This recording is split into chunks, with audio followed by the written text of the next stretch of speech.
up? What's up, everybody? How's everybody feeling? Your Uncle Jeff, let me know how y'all hear me. How am I sounding? You know what's going on? Hey, people, letting y'all congregate. Get up in here. How's the sound?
Only the bangers.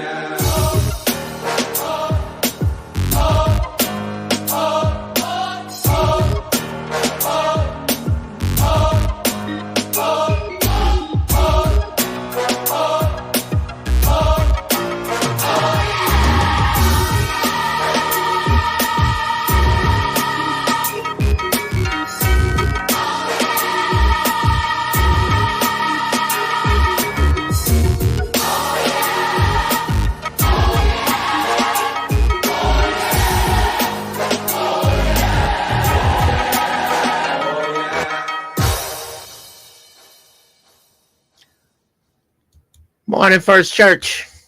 What's happening? What's happening? What's happening? What's happening? How's everybody doing? Welcome. Welcome. Who's all here? Let me see who's all here. Let me adjust my camera. Oops. Let me get my shit right, y'all. Bear with me. Let me see your uncle. Let me get my shit. Hey, that should go like that. Turn that up a little bit so I can hear myself. What's happening? Did anybody like the new intro that just went off? This one right here. This my shit. Let's see. Jeff Breeze Music. Only the bangers.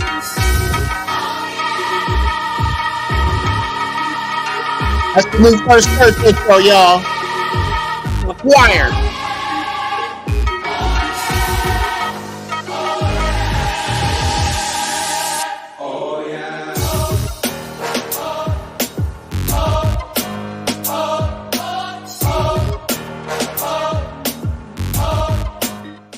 Y'all tell me what y'all think. This is the new I think this is gonna be the First Church theme music for a while. I cooked this up a while ago.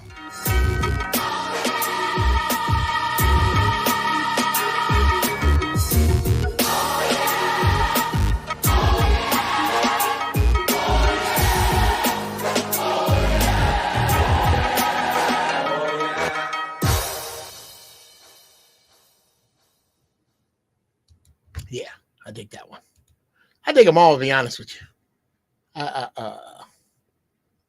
Just noticed the weed leaf in the top right corner. Thank you, Andrew. That's only supposed to be for for giraffe balls. Thank you. It's actually supposed to be that one. So I'm glad you brought that up. I'm glad y'all here. Let me know if I'm mosaicing because the bandwidth in Pasadena is bullshit. So I don't always get what I'm supposed to get in order to have everything on. But welcome to the First Church of Holy Shit. I am honored to have a few casters up in here who. First, what's up to my First Church family? Don Terrace, Jonathan Earl, every day podcast by Daryl. He said, "Hey, OG, come through and kick it with me. I could use older man advice when you are done." Okay, well, brother, we're gonna talk about absolutely. Let's line it up. There's some shit I'll talk about before we get into today's get down. Jonathan Earl coming in from the Inland Empire. Eric Harvey. What's happening? You will definitely get my perspective on my good brother Cat Williams. Don Philly, what's up? Andrew, what's happening? D-Rock, what's happening? Yvette Marie, what's going on, girl? Wow, it's good to have you up in here, man. It's good to see new people, new faces. Andrew Taylor, new face. Yes, good to see you, brother. Good to see you. OG Do Dirty up in here, man. Yeah, good to see you, man. My man is y'all got to check out my man Israel Mills channel. I really dig it. I really he's far more journalistic than I am. He poses questions and allows people to go at them from whatever side. I don't do that. I definitely take a side and then I say fuck you to the other side. So that's a great show. Really, I dig that show. I spend time over there when I can. What's happening, James Moore? What's going on, man? I digs that lid pimping. That's a grown ass man lid right there. All right, y'all say I'm sounding good. Nate D Funked. What's happening, man? Nate D. Good to he said to James Just Blaze intro. Shout out to Just Blaze, bad boy. Sin 4456. Welcome. AT. Welcome. Let's see. Travel One, what's going on? Nazarene X says Jeff to hit the gas on all Chat GPT plus music, letting his God-given genius speak for itself above all this new age stuff. In other words, wow, thank you, ringtones company. Yes, sir. If y'all want some ringtones, hell yeah. I'll throw you up some ringtones. Hit the like button, as my man Top Shelf said. What's going on, Top Shelf? Yes. Wody up in here. What's going on, Wody? Okay. Everybody hear me good? That's great. All right. Let me turn me up in the headphones so I can hear me. That's good. Okay. First off, let's talk about the origins of the First Church of Holy Shit. Okay.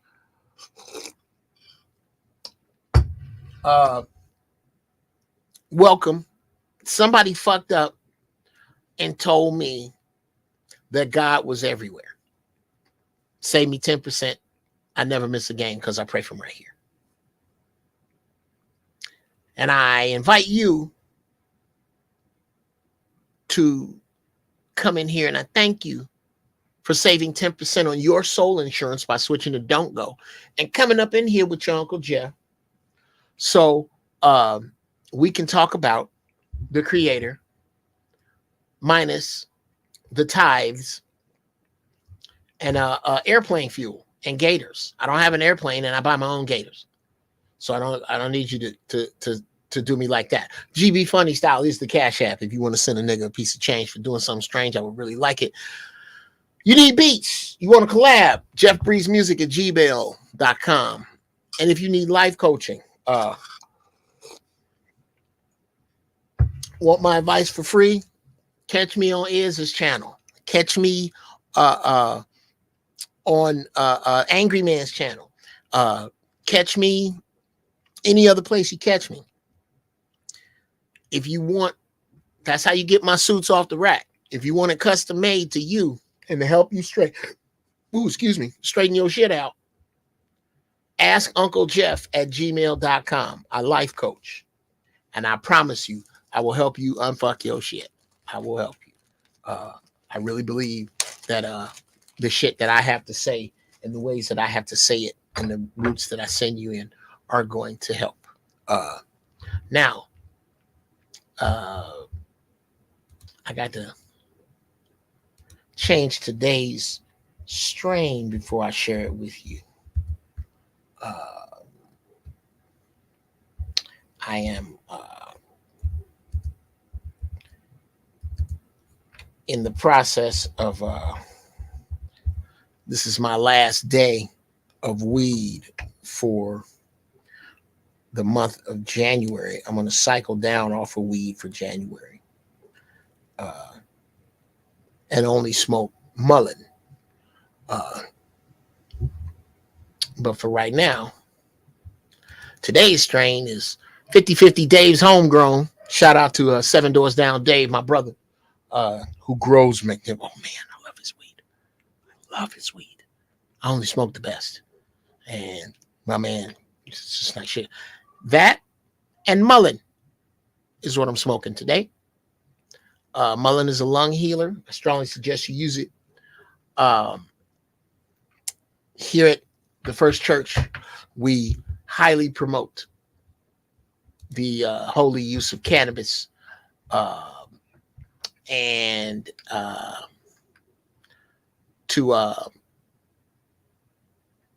don't forget, if and when you hardwire your TV, stop the Wi-Fi.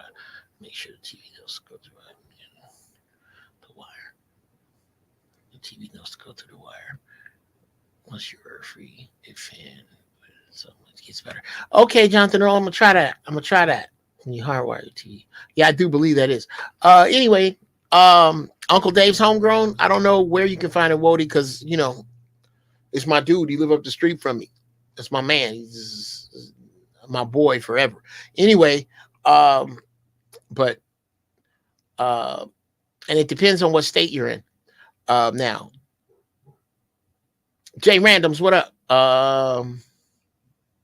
Mullen, Mullein. Most health food stores carry it. I get mine from you can order it from wildterra.la, wildterra.la. Look up Wild Terra. That's where I go. It's a store that carries all kind of shit like this. But mullen, yes, it's a lung healer. Where to find mullen? Not mullen drops, not mullen caps, not mullen syrup, none of that. The elderberry, the mullen, nothing processed. Get the mullen. It's a lung gangster. It's very good for your lungs, good to smoke, good to drink. Anyway, the First Church, here we pray to God without a name, because in order to believe that God has a name, you have to believe a man. You don't have to believe a man to believe God exists. You don't. So whether you call him Jesus, Allah, Buddha, Joey Bag of Donuts, I don't give a fuck. We're going to be discussing the power that makes you do what the fuck it is you're supposed to do, that looks out for you, that you're supposed to spread. That's the get down here. We ain't judging nobody. I ain't sending nobody to hell.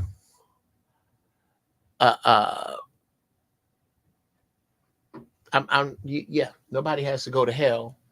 Oh, did you get me the peanuts, babe?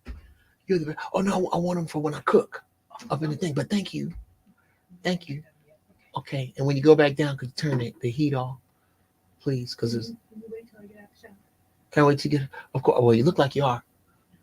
You're not out of the shower yet. Wow. Okay. Stop. I will turn it down. Oh, okay. Hey, you're hot. I'm telling everybody my wife is hot. It's hot in here. You're right. I'll turn Yeah, it down. it is hot in here. No, you're good looking. My wife is fine. Anyway, Hey. huh? You're very welcome. Yeah. I'm lucky. Anyway, that's what the First Church is about. Me helping you help yourself. Uh, me using whatever funky ass thing you want to call this for a gift. Uh, I I'm just thankful that for whatever reason uh, there are people who find what I have to say useful, and I'm thankful for you. I am so thankful for you, and I'm glad that I can help let folks know about me. I'm trying to grow this platform because I'm talking about some real shit in my uh, uh, some real shit in my speech. Never. Okay. I'll never quit flirting with my wife ever. When we're both 100, or I'm 100, she's 96. Okay. Anyway, let's go on and get into it. Okay. Now, get your shit ready, because first we pray. Okay. Ain't that a pretty pipe? See. First we pray, then we smoke. Whoopsie. That wasn't good. That wasn't good either. Me. Oh, shit. Yes. Oh, thank you, baby. Thank you. Thank you. Okay. I'm just fucking up, people. This is I do this for real for y'all. It be some fuck ups for real. I don't try to act like I got all my shit entirely together, because I don't. Okay. Now let's this is what we do. First we pray, then we smoke. All right. So Sister Henty, who is my head ursher, I don't see her or cousin Anna, so I don't know where they at today. But in the words of Sister Henty, bow your funky ass heads. Creator, Father, Mother, God, Universe, we thank you for this day. We thank you for the assembly here at the First Church. I'm glad we made our way here. I'm great to see some people from last week, see some people I haven't seen before. I ask that you make sure that what you have to give me, I get to give to them without me getting in the way.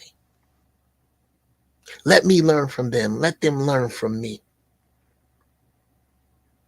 Let these words, Creator, Father, Mother, God, ancestors, let these words find my people right where they are. And don't let them get caught up in none of the haughty ass bullshit that comes with this earth suit. Don't let my earth suit get in the way of this. Let your wisdom flow directly through me. And whatever this is, I'm calling these gifts you've given me, which I am grateful for, out to them. Please, let it help them. Let it make them an instrument of good in someone else's situation. And if you see forth, if you see fit, it is my wish that you send me a troll.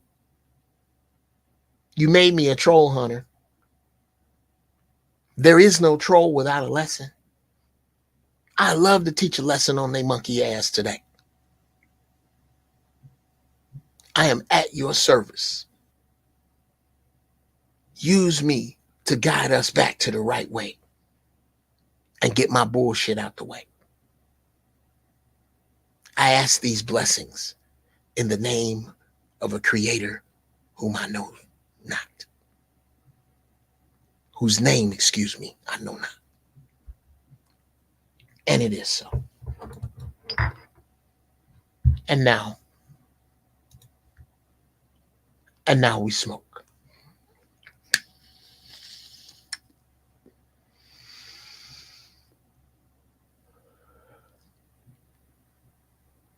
Oh, that's a good one. That's a good one. That's a good one. I got my hat back on my head like a fisherman. Y'all can't even see how dope that is. Got my guy right there. So, there you go. Look at. Okay. Cousin Anna's in the building. All right. No cooking today. Take a break. Cleaning for future cooking. That means you're on your own. You can't eat the fly ass shit that Cousin Anna's be cooking. And that's what we hit them with. Okay. We don't say amen in here. It's not an amen in here. Okay. That's, if you look up amen, it comes from the cruel god Amun Ra. Look that up. Anything I say is look upable. Where's can I get into there? It is. That's the problem. It needs to be up here. Pow. So I can go, can I get a nigga amen? That is the proper. Yeah, in here, can I get a nigga amen? Nigga amen. That's what we say around here. Put some power on it. Now, let's see. Yep, I'm up to date on my Churxh nats. Okay. Let's see. Yeah, I know it's a little tough for you, Earl. Just say and it is so. You can say and it is so. There you go. Cousin Annis is smoking on some runts, snow, and dry spray. Okay. I don't know what snow and dry spray. Damn! I hit a whoops. Brother, amen, as close as you can get. All right. You can say and it is so. I hit a record for 2023. I sold 36 peach cobblers and 5 apple cobblers during the holiday. Can I get a nigga amen for that? Okay. Now, here's a goal for you. Let's have them in boxes next year that are labeled Cousin Annis holiday pies. I'm telling you, Cousin Annis, that's where your bread is. You need to start cooking under the name Cousin Annis. Cousin Annis cookies. Nigga, Cousin Annis fish. Oh my God. I don't even eat fish no more. I'm off of fish as of this year. But God. When I went to pick up Maceo, Cousin Annis sent me back with some fish. And the fish was for everybody. There was some fish for Andrea, my sister-in-law, her daughter, Aaron, and my wife. Nigga, they didn't get no fish. Annis, I ate all that fish. All of it. They weren't going to appreciate it. They didn't know what hot sauce to put on it. They wasn't finna take no mayonnaise and put some relish in it and make tartar sauce. They wasn't finna do that. I did. Now, anyway,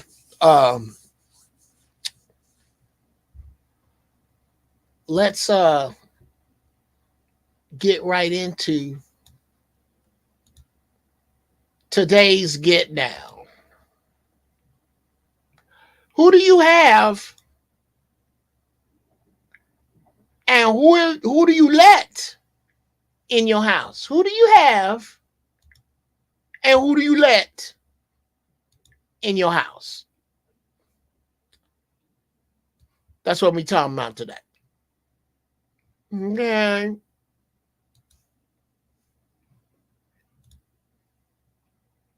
Now, what usually starts cleaning in the Brown household is the beginning of the year. We start right at the beginning of the year. When we put the ornaments back. Yeah. You know, we start putting the Christmas shit back up. Now, Let me explain a little something about you to you about me if you don't know.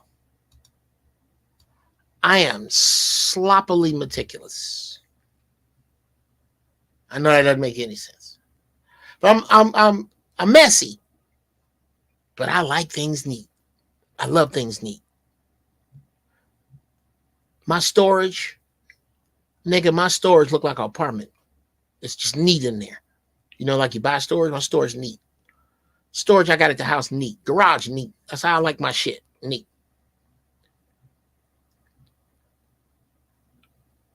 So, and my wife likes it even more than me.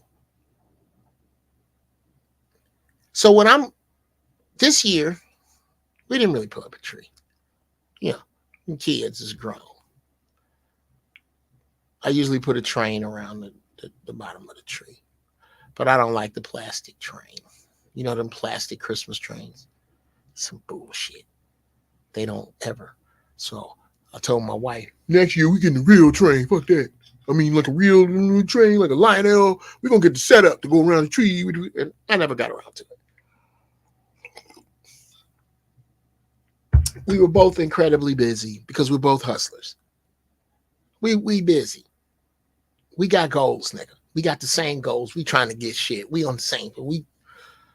When you start grinding like that, holidays are for regular people. The hustlers don't give a fuck unless they can make some money off them. Anyway, that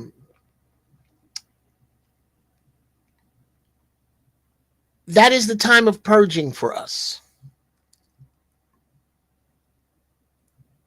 And it used to be a big time when we first got together, when we first got married. When we first got serious and moved in together. Purging was something we didn't look forward to. We knew we had to do it. You get grown with it after a while. You know, when you're young, all your first shit is your first shit. You need all that shit. And because you're young, you buy trendy. So eventually you got to get rid of them hammer pants. Them jelly shoes, Cortez. You can't be... Come on, bro. I mean, I don't know how old you are, man, but, you know. No, I would wear some British Knights. I'll bust some British Knights out. Them sneakers was fly. Anyway, I can't be wearing polka dot hammer pants. I gotta let them go. I gotta purge. I gotta dump. Get rid of. Make room for the Creator to bless me and stop hoarding my blessings like they ain't like the universe is gonna run out. Like the Creator is gonna run out of shit to give me. I'm gonna hold on to this shit. Anyway, as you get older, you shop smarter, or you're supposed to. You should. You should shop smarter. And if you keep shopping smart and you stop running through and fucking up your shit, you accumulate nice shit. That's the way it's supposed to work.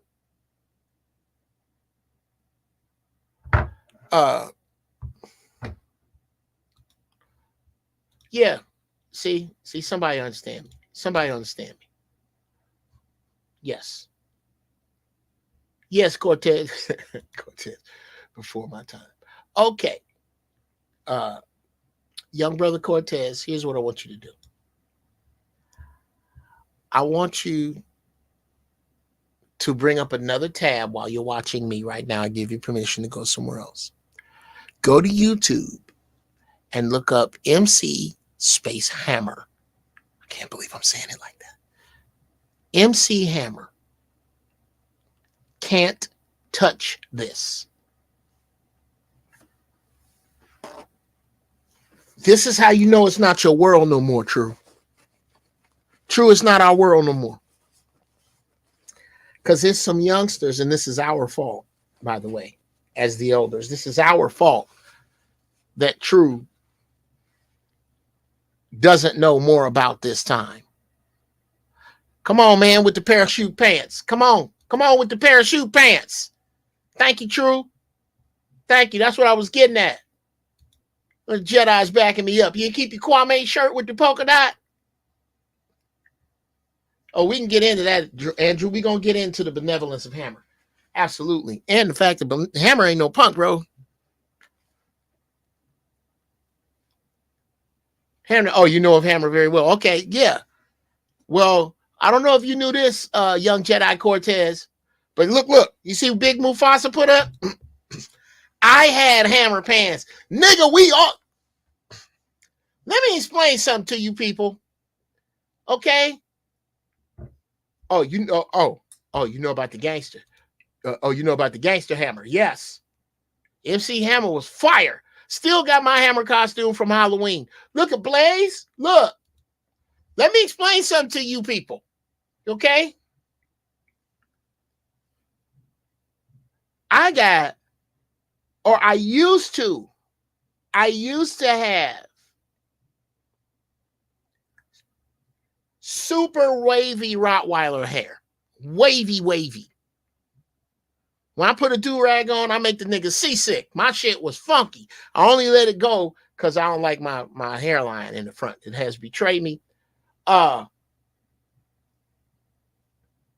let it grow and got my curly Gumby faded and cut with the polka dot oversized short sleeve shirt to go with the black and white polka dot Hammer pants with the black shoes around the edges and the white in the middle. You couldn't tell me shit. Not a damn thing, Rob. I am bald to this day, Rob. I went bald, man, because I can't, bruh. See, my hairline is coming back because I need to shave. See that right there? See how it disappears into nothingness? Back up in there? I can't do that, bro. I can't do that. I can wear cold ass waves, but I don't want to wear my waves and have niggas talk about Jeff just trying to hold on to it. I ain't dying shit. I ain't doing none of that. But anyway, my point is, like I Am Your God is chiming in, like Cousin Annis is chiming in. I'm trying to tell you, young Jedi Cortez, Hammer had us all in them goddamn pants. Hammer had niggas throwing their hip out, trying to dance like Hammer. Hammer was the shit. I don't care what nobody say. I'm a hip hop aficionado. No, I would not put Hammer in a cipher with Redman. No, that's not the point, because that's not the direction he went in.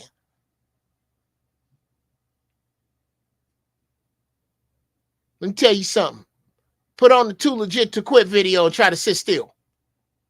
Tell me you are not, and are you not entertained? Hammer, shout out to Hammer. Much love, bruh. Bruh, I was out the Addams Family. I love the Addams Family joint. I'm from Chicago, but all my adult years was in LA. I've been here. So I was here for that. Bro, when I tell you Hammer exploded on the scene, oh.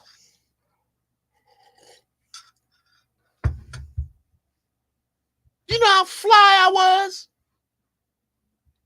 Rolling up with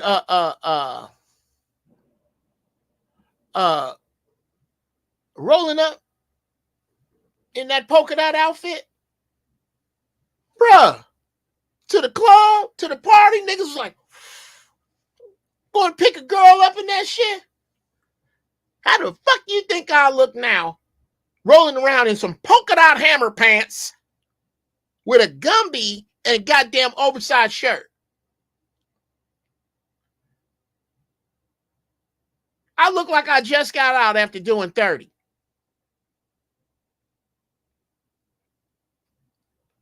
I couldn't do that now, Artichoke. I couldn't. Because it was time for it to go.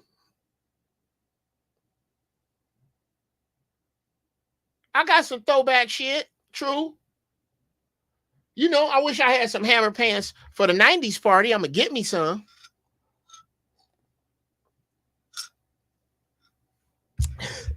Exactly, Cortez. I think you fresh out of hot tub time machine with that bullshit.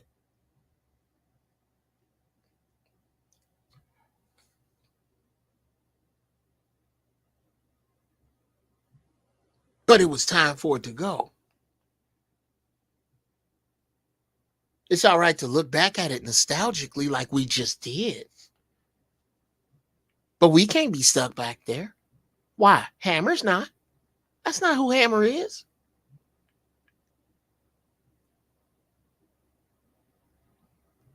Hammer's a full-grown ass man with a family, with a succession of victories and a succession of heartbreaks and lessons and life lived and learned. He's not back there. So, nigga, why are you?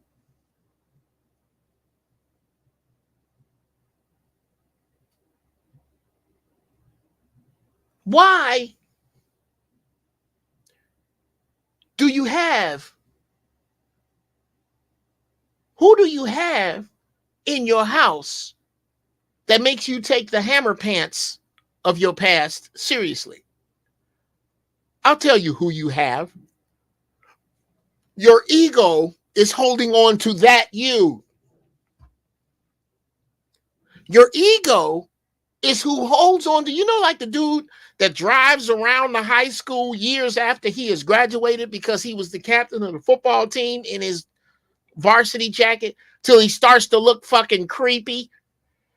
It is because his ego is holding on to this floating buoy of the 1998 state football championship while his life has floated on. His ego is holding on to that shit. And if he can't get his ego to lose its grip, then he and his ego and his opportunities, his friendships, and yes, if he keeps eating like he did when he was 19, even his fucking health.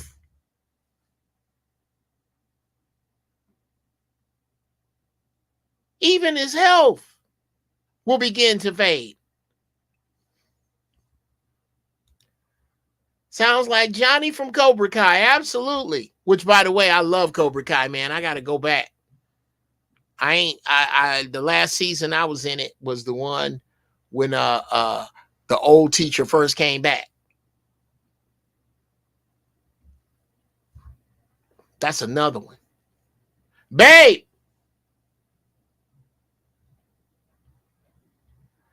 I wonder if she's still here. She might have left already. Babe, did you leave? Yeah, she probably left. Yeah. There you go, Frank. 4 touchdowns in a single game. Yes, Al Bundy. Shout out to Al Bundy. Yes. Stuck there. You're stuck there. And that's what those hammer pants serve the purpose of. Stuck in a better time.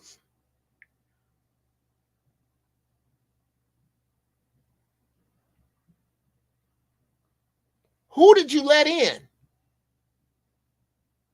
Who did the hammer pants bring in? Yes, Cortez. Who did the glory days bring in?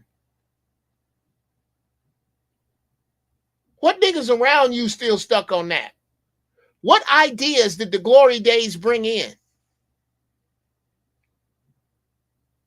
Did the glory days bring in staying up till you pink-eyed and still going to work?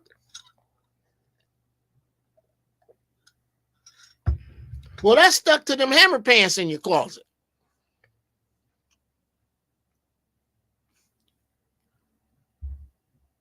Did the glory days have just hours and hours and days and weeks of irresponsibility in front of it because life was easy?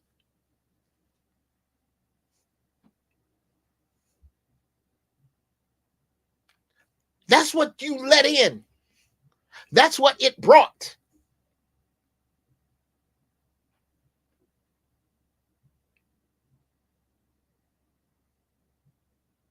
It's fine to keep a couple mementos from it. Mementos, a couple of things to remind you of that. It's cool to do that.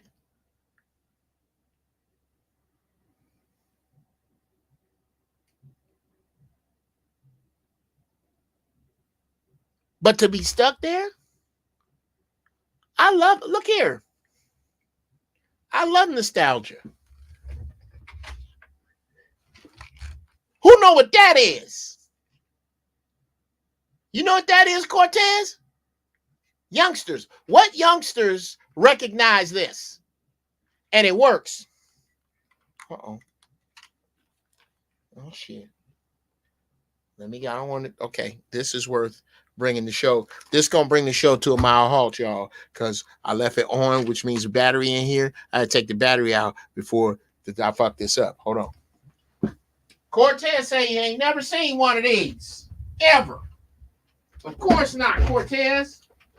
You would not have. This is something that is before your time.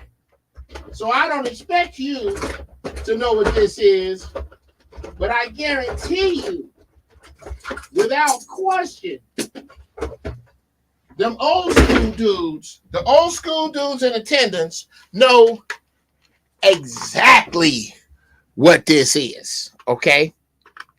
And I am gonna get mine to working or be brokenhearted if it ain't. Oh yeah. Let me pop these double A's out. Got a couple dead double A's in it. So I'm gonna go behind the magic curtain where all my shit is. And find my batteries. My box of batteries. And in my box of batteries are dozens of brand new AA batteries that I hide from my wife because she be going and getting my shit. I used to have to hide them from my kids too, but my kids is out of here, so I don't got to worry about them. But it's my shit. Every man needs to hide his shit from the rest of his family because they be in your good shit. Get their own shit. Batteries is my shit.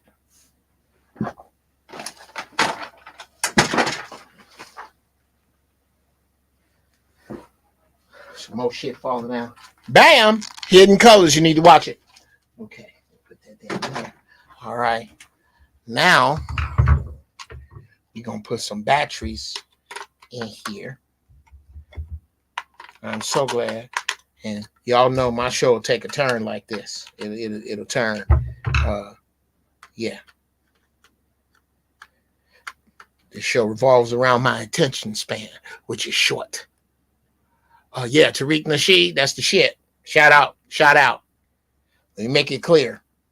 I don't just like. I don't just love. I fucks with Tariq Nasheed. That's my man.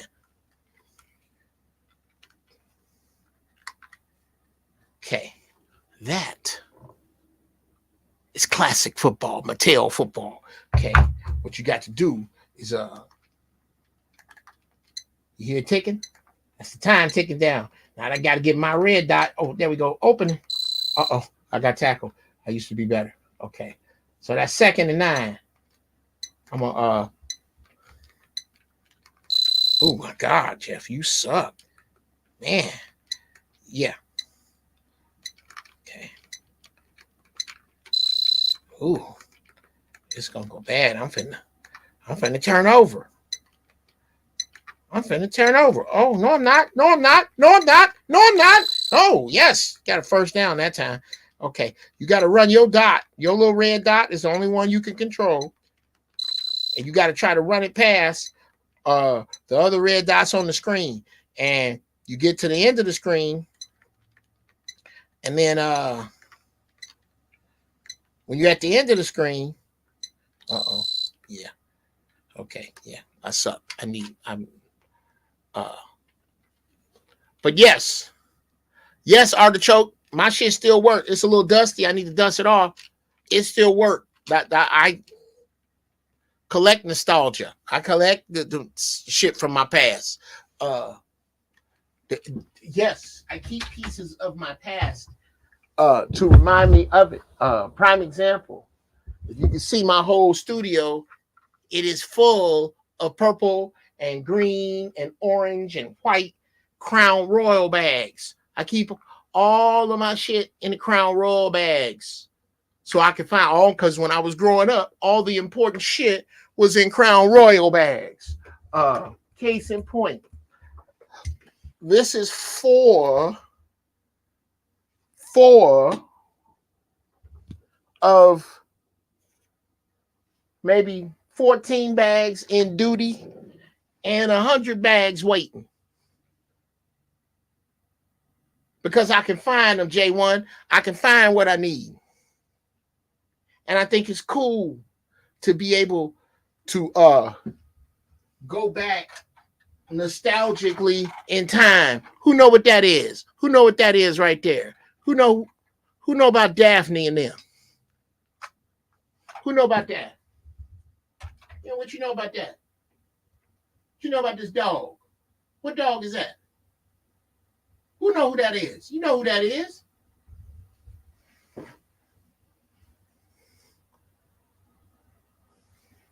Oh, that's funny as hell. Semi-velvet. Okay. Artichoke say, my daddy keep bullets in the Crown Royal. Yes. Inspector gadgets and storage. Oh, yeah, Cortez. Okay. Oh, yeah. Okay. Also, how you gonna make music without the spirits of J Dilla and Snoop? Snoop be up in here. Both. I'm gonna tell you this before the end of the year. I'm gonna have both Snoops in my studio. Both Snoops. This one and the real one. I have in my studio. Snoop Dogg. Snoop Dogg is gonna get down to some of my music. Watch. That's J Dilla. That's this. I do this. I do most guys got shit like this if they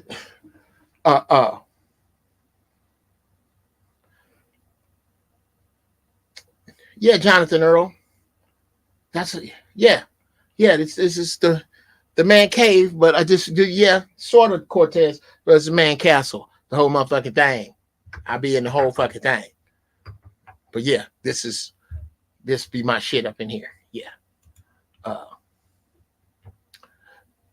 But absolutely, Andrew. Absolutely. J1, J Dilla was the shit. And as you may or may not know, I dabble in the music production, and one of my heroes, no question.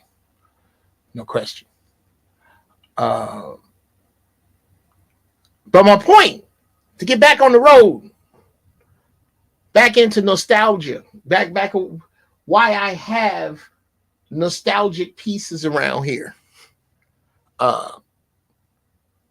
It's cool to remind me. It's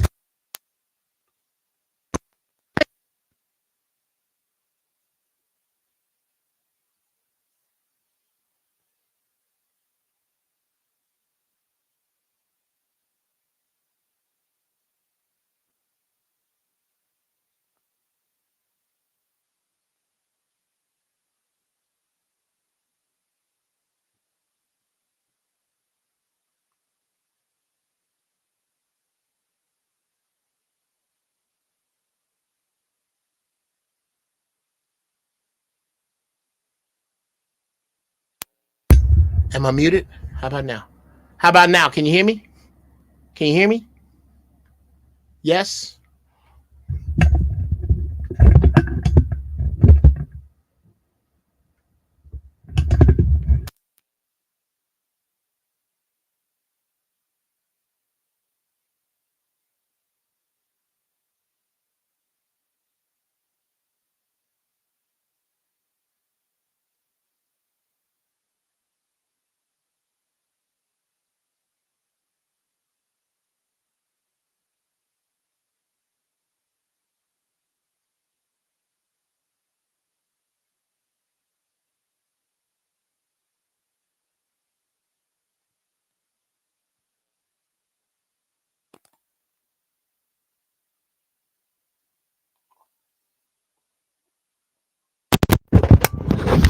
in there. I bet you can hear me now, huh? You can hear me real good now. Okay. And with that, I'm going to move this one down.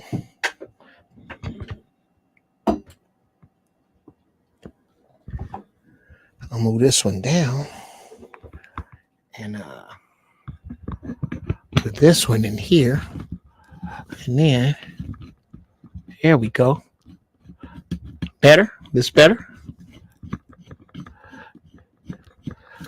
Yeah. See that other mic is for the live shit that I'm finna start doing. I'm finna start making beats on the spot on stage and making up songs on stage.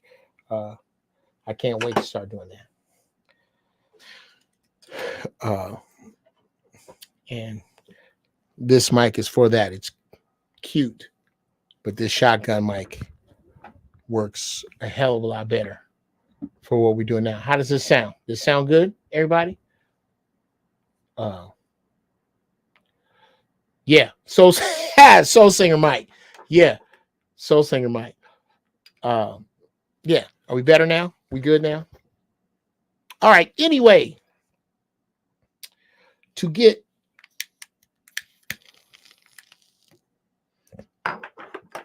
back to where I was. Thank you, Cousin Anna. Thank you, Corey. Thank you, Andrew. Where was I? Yes.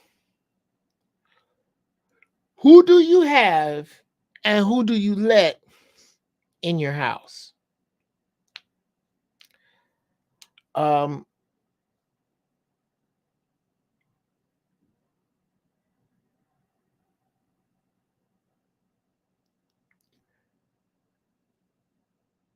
Your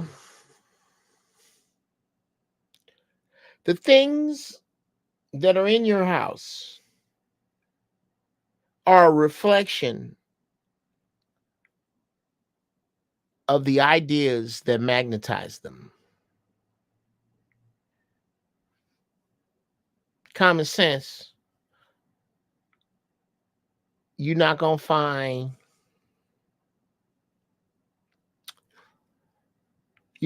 a surfboard or surf wax or a bodysuit in my house because I don't surf. You can find some roller skates. I'm finna roller skate. I need to see if there's some roller skating tonight. I think I'm going to take my wife roller skating. I got to get back out on the skates. And then there's a certain type of helmet I want because I'm going to wear a helmet when I'm skating. I ain't going to wear a football helmet. That would be funny as fuck, though. Go skate with a football helmet on. Yeah. A drool bucket. Anyway,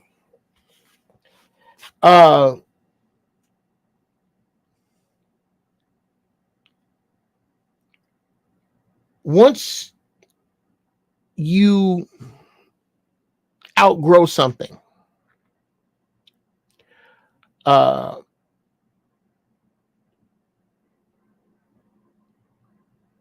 in the day, let's pick something I outgrew.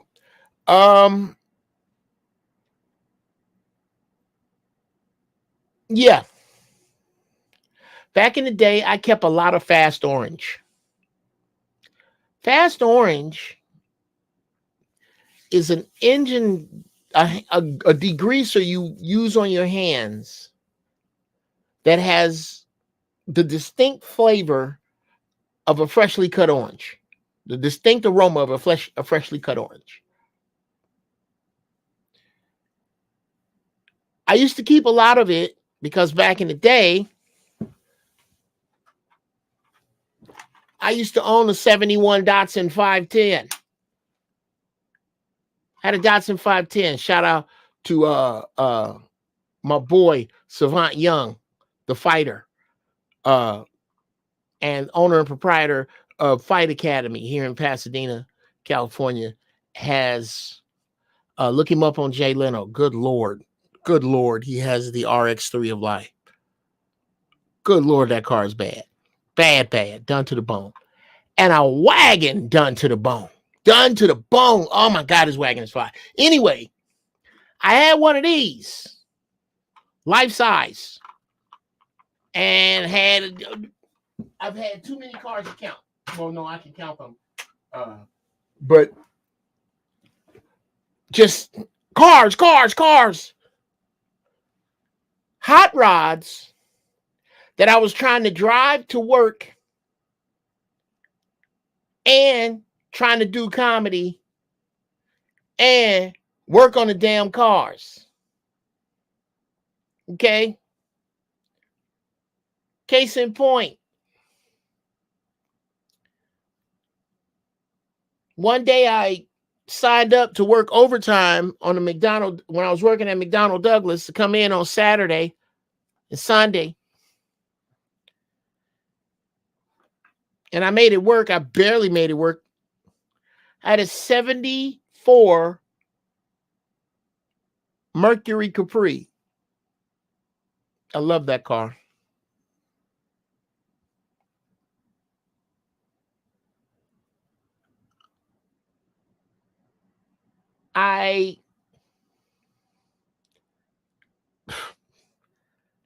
The transmission went out.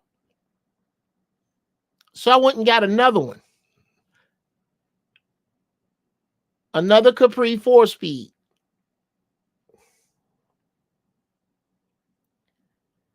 I got a new clutch. And I was a knucklehead.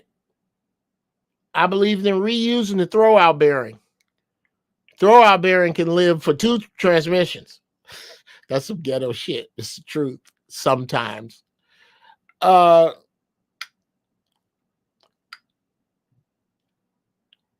is my daily driver, mind you. It's a 22-year-old Jeff Brown. I was supposed to put my transmission in that Saturday because I was supposed to have that Saturday off. I forgot about that when I volunteered to work that Saturday. But I'm not going to let that stop me. I'm still going to put this transmission in. This is the challenge. No rack to put it up on so you can get to it. All the hand tools, 4 jack stands, I didn't play that shit. I wasn't going to die with no car falling on me. I had the proper jack stands that were heavier. I had the jack stand set up for Churxh for my car because I was, the car ain't going to crush me. And I put the tires under the door. So, anyway, I'm going to do this on the ground. On the ground, people. Lay down on the ground and take a transmission out and put another one in.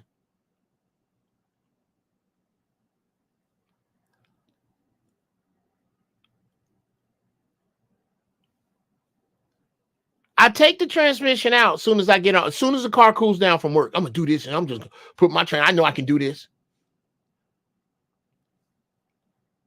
I get the transmission out, taking my time. Yeah, I got time. Oh, I only need, I got to be there at 7. I can go to bed at midnight. I'm good. People,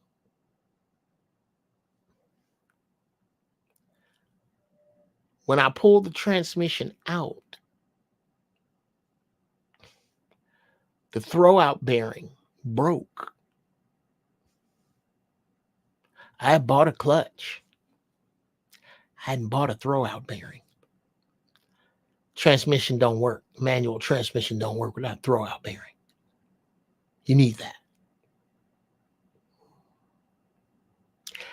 Used to call them Chief Auto Parts. Open 24 hours. It's for the internet.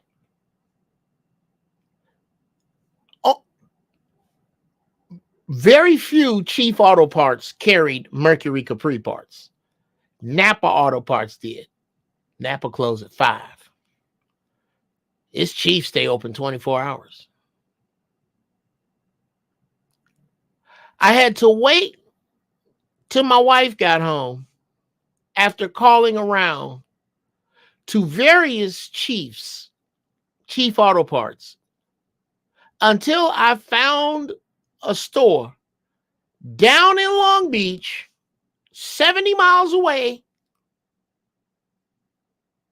that I made the man tell me he had the part in his hand, tell him I was coming, drive down to Long Beach, pick up the throwout bearing, drive back to San Bernardino, 70 miles away, look it up, lay under the car,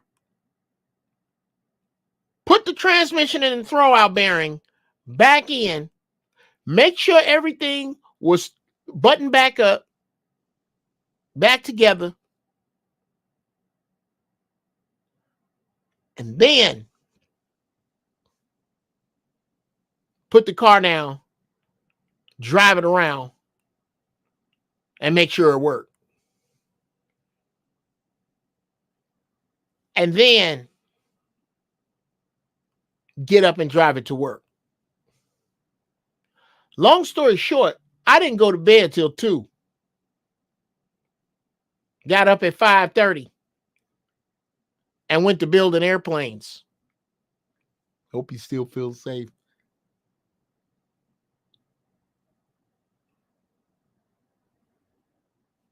I don't do that dumb shit anymore. So guess what? I don't need no whole bunch of Fast Orange.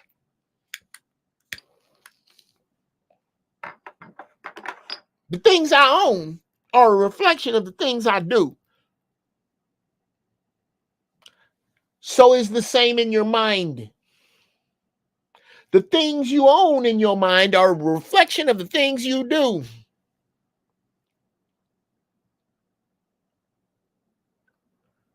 If you're a liar and you don't own it, that's a reflection of the things you do. If you're a cheat and you don't own it, it's a reflection of the things you do. Or an egomaniac, or a narcissist, or a bully. It's reflected by the things you do. Now, of those things that you do, what of them have peaked already that you're holding on to?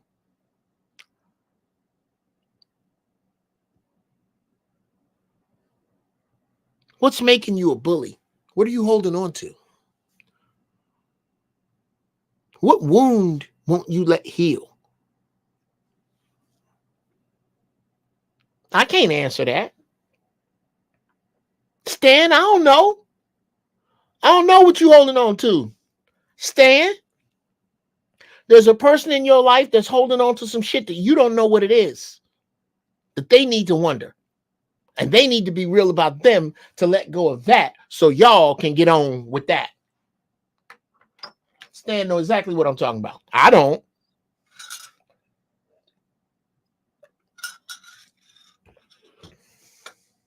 What is your ego holding on to?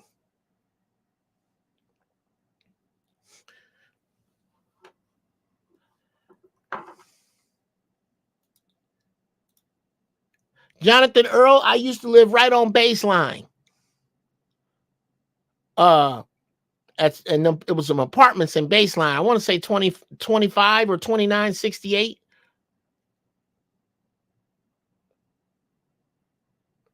Right in Baseline, brother. Right on Baseline, I used to live.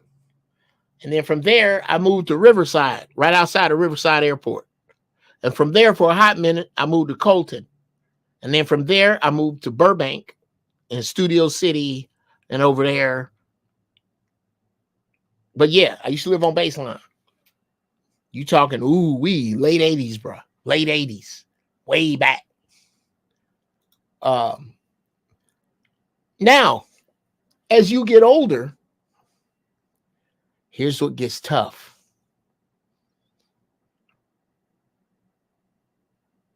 Me and my wife bought out a closet space because we both dress fly.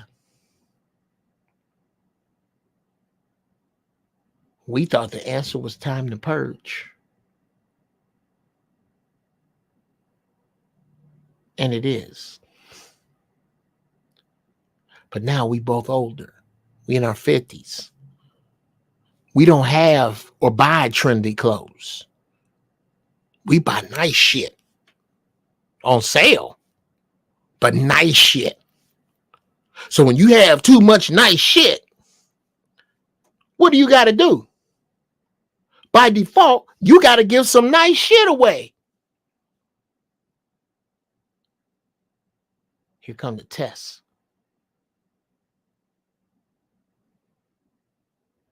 Have you decided that the shit you have to give away is so nice that the people in need are unworthy of it? Has your arrogance reached that? Mine has.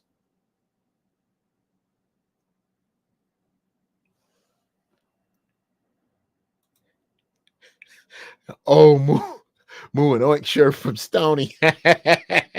That's funny, Daryl.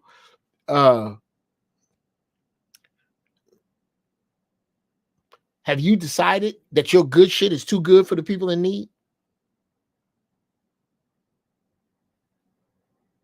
Is it that hard? Or is it that you think that the creator or the universe has run out of good shit to give you? Because that's what you wrestle with when you get to a certain age. When you get to a certain age, true, you ain't bought no bullshit in a while. All the shit you buy, true, is quality shit. When you get to a certain age, you tired of cheap shit breaking on you. If you're going to be effective.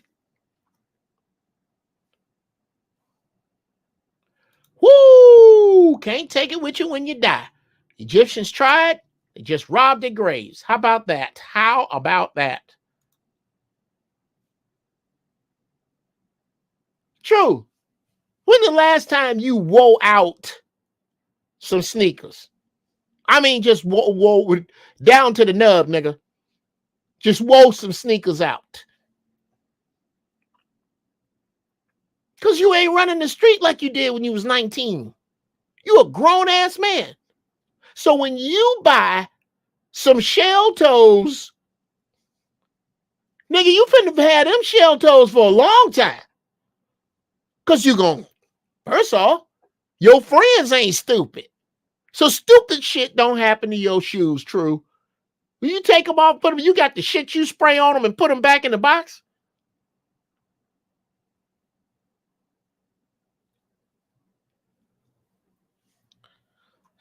Now that's some cultural shit right there. All my sneakers I wear till they falling off my feet. Jonathan Earl, that's cultural. Let me put you up on some shit. I am not a consumerist. I don't count myself as that. I am very frugal and very careful when I spend my money, and so is my wife. When I buy some shit, it's a deal. But because I take such good care of my shit, that shit piles up. And I have to get to a point where I can be honest and say, you don't need any more of that. Or you need to give these good things away to people who can't afford them so you can get some more good. But this whole stockpiling and warehousing good like it's going to wear out, that shit is played. So there's a fine line to be rode between here. No, that line is a mile wide, Jonathan.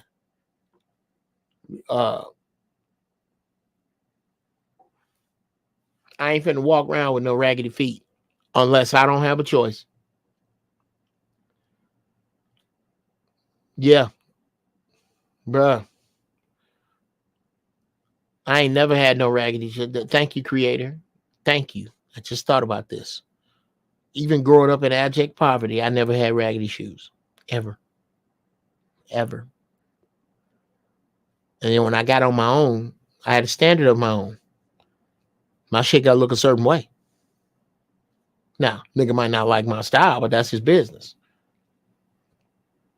Raggedy, unthought of, unkempt, nothing to do that. But I can't take that so far down a road that I don't know when it's time to let it go. And for what?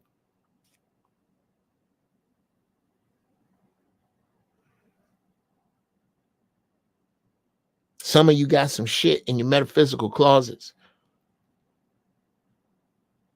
that you got to let go. That unlike a decent pair of sneakers, or unlike a decent used jacket that you don't wear anymore, unlike those things, the stuff you got to let go of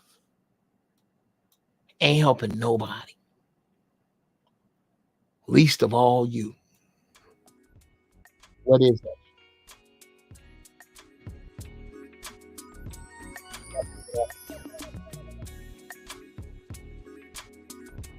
Now that and any other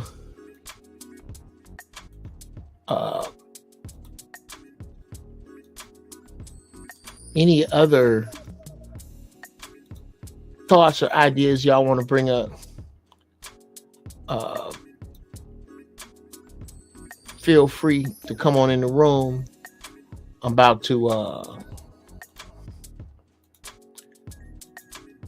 to refresh my tea, and the doors of the church is open.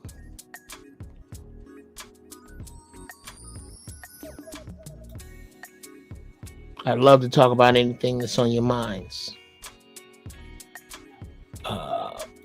Now, I am your God. Thank you, Andrew.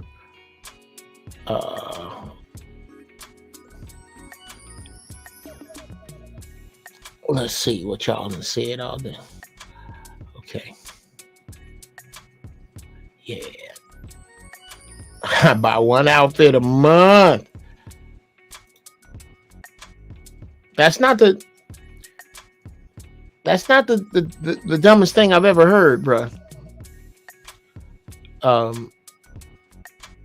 Once you get to a certain point, you don't need, you got to get your shit.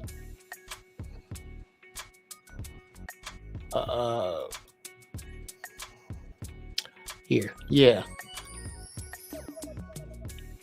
We're gonna talk about that when I'm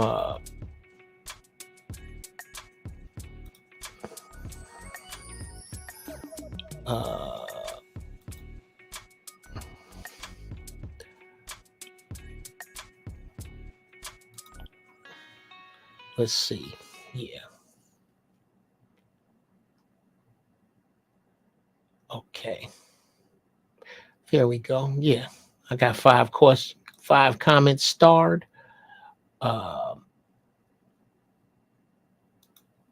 So, I didn't have it.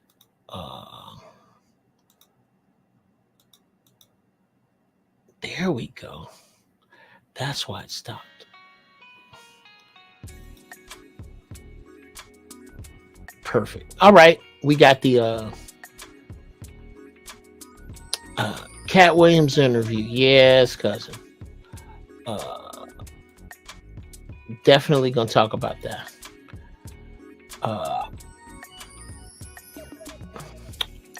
Buying a bunch of one thing. I'd like to talk about that too, because I disagree with that. I don't know. We may be on different pages. We're gonna see. But I am about to refresh my tea. Check on Maceo, who is digging holes in the backyard. I can now see my sprinkler plumbing. Thanks, Annis. I don't know how I feel. I mean, Annis, you go from my favorite member of my wife's side of the family to you go up and down that scale as Maceo does his shit. Because I got Maceo from you. I can't take him nowhere because everybody's in love with this dog. He's so beautiful. He's so this. He's so that. Oh my God. But on the other hand, the nigga is a hoodlum. And I got him from you, Annis. So Oh my God. Anyway, y'all sit tight. I'll be back in less than 5.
All right, I'm back. I'm back. What's happening, people? What's up? Uh, I went and refreshed my shit, and I'm gonna bring in some other cats to the show. Welcome, welcome, welcome, fellas. Welcome to the first church. Let's see, what did I do? I did that wrong. It's J Randoms and B Magic. What's happening, brothers? How are y'all? How's everything? Good, brother. Uh, thank you, and I welcome y'all. Um, in Now that we are in the new year, am I the only one uh, who? And by the way, uh, generally the second hour of the show, if you have one. Oh, I know B Magic got a dope one, bro. Put your avatar up, B Magic, the one with you in your gear. Oh yeah. What's up? And J Randoms, do you have? Yeah, there you go. Do you have a avatar? Throw your avatar up, because it looks dope when I cut it into clips later, and it's all avatars. Nah, I ain't got the avatar. You ain't got no avatar? Okay. Nah, not on this one. Okay. Well, I'm gonna let you slide this time, but the next time you come in here, if you don't have no avatar, I'm gonna clown you. I don't want to have to do that. It's just a little work, brother Jay. Just a little work. Just get you. Cool. Now, what's on your mind, man? I'm glad y'all came in. What'd you think of the get down today? What do you have to add? Do you have any questions? Nah, with what you're saying about, purging, the clothes and the old stuff that you got, kind of reminds me of the old George Carlin bit, a place for my stuff. You get too much stuff and then you got to move out because you got too much stuff. Yeah. And yeah. Sometimes not only just with clothes too, sometimes you got to purge people too. Okay, there we go. Now you cooking. Okay, let's go deeper. Have you don't use any names if you're not comfortable, or any stations, as in mother, cousin, whatever. But what who have you had to purge lately, and why? Well, last person I did had to purge was former best friend, and stuff like that. It got to a point to where you see someone doing something for years and years, and they still haven't. It's like that person. When they have everything going good for themselves, they still find a way to screw it up and screw themselves up, and then in the process screw up other people around in their lives along with them. And it got to the point I'm like, yeah, man, this friendship is not serving me. That's beautiful, man. To be honest with you, I have been on both ends of that. There are people who I can look back in my past and say that my immaturity as an individual did not serve us as friends. And I saw them move on. And having the courage to do that, brother, all you're doing is pruning off a dead leaf. A dead leaf. That doesn't serve you. And having the foresight to understand that doesn't serve you is it's just an earmark of growth. Here, let's see. Yeah, and sometimes it's like, and you made the right choices, that when you step away from them, watch how their life turn out. If you step away from them and you ain't been around with them, you got to cut that leaf off. Watch how they are when you're not around them anymore. Watch. Just be patient. Let time go by. Come back and then see where they at in life. And you see, you made the right choice. Oh, sure, brother. Sure. There are many times when you make a shift like that.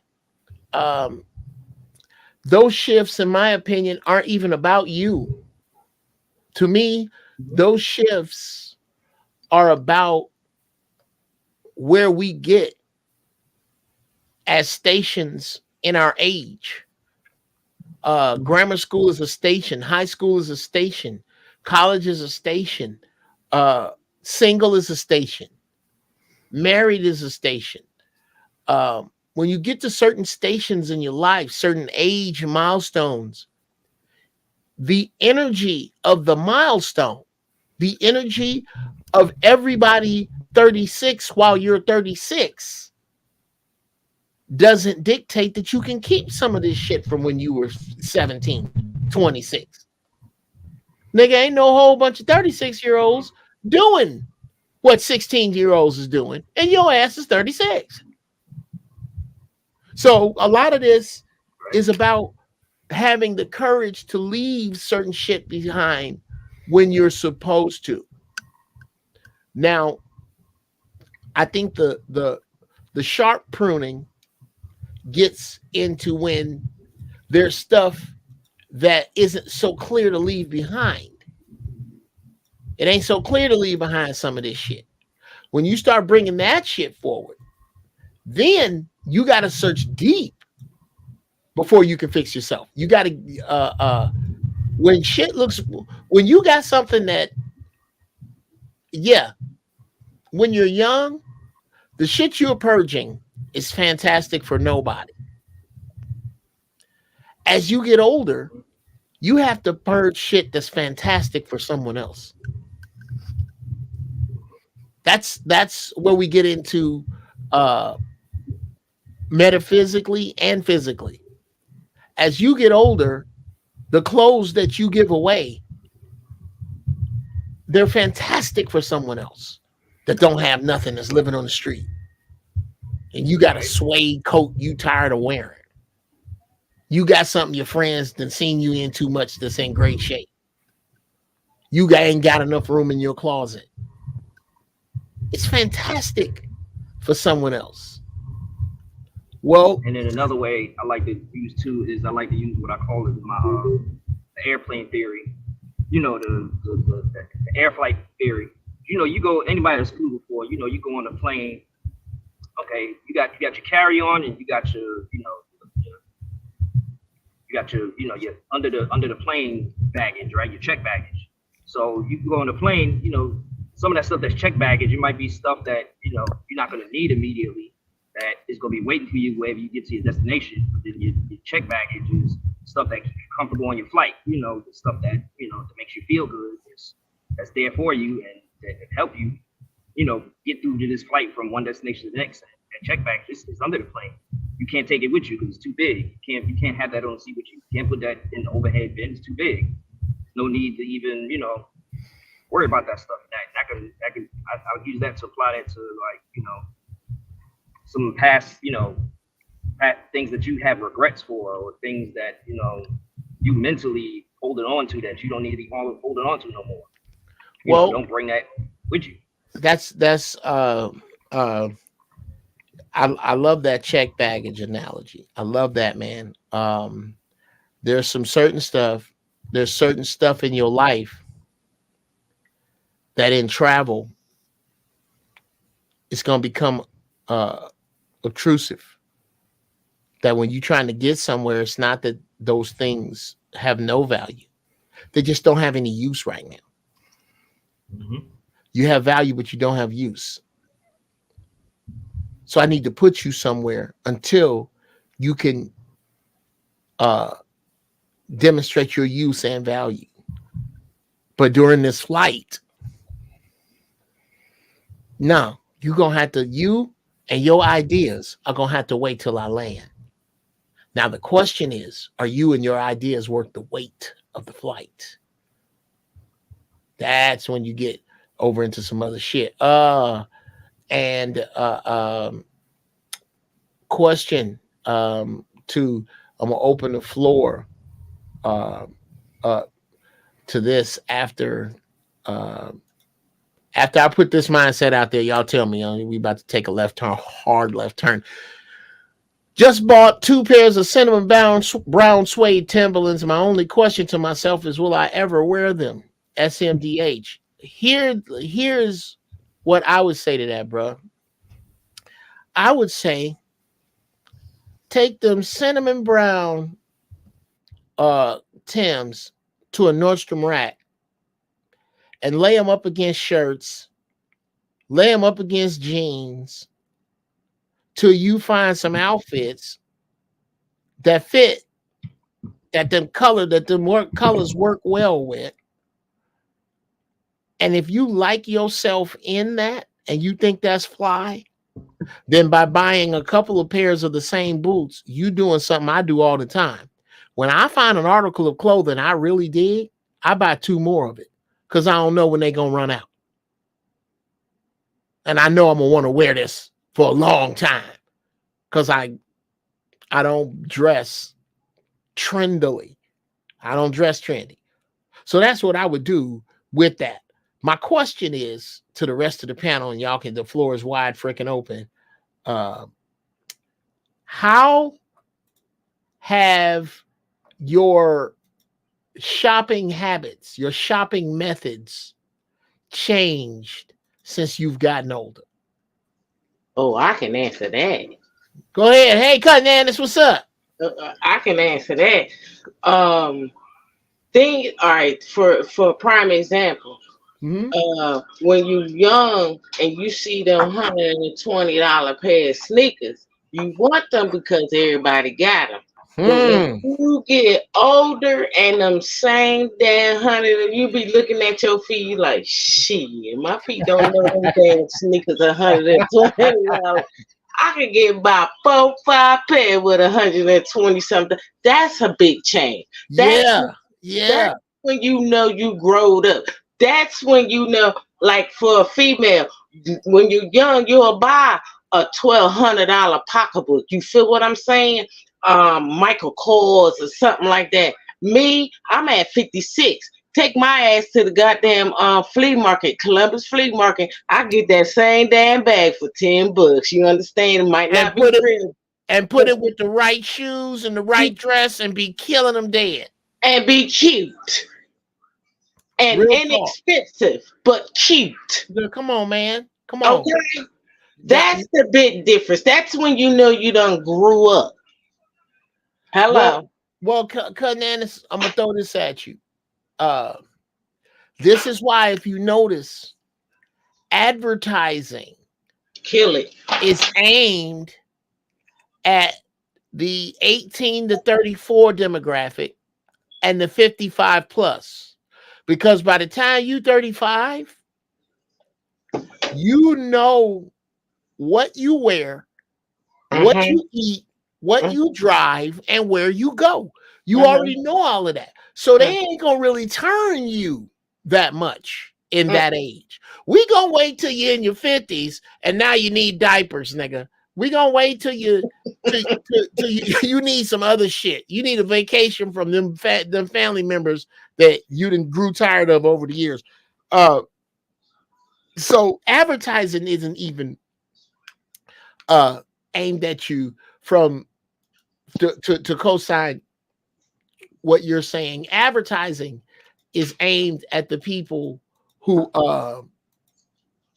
gonna make them questions.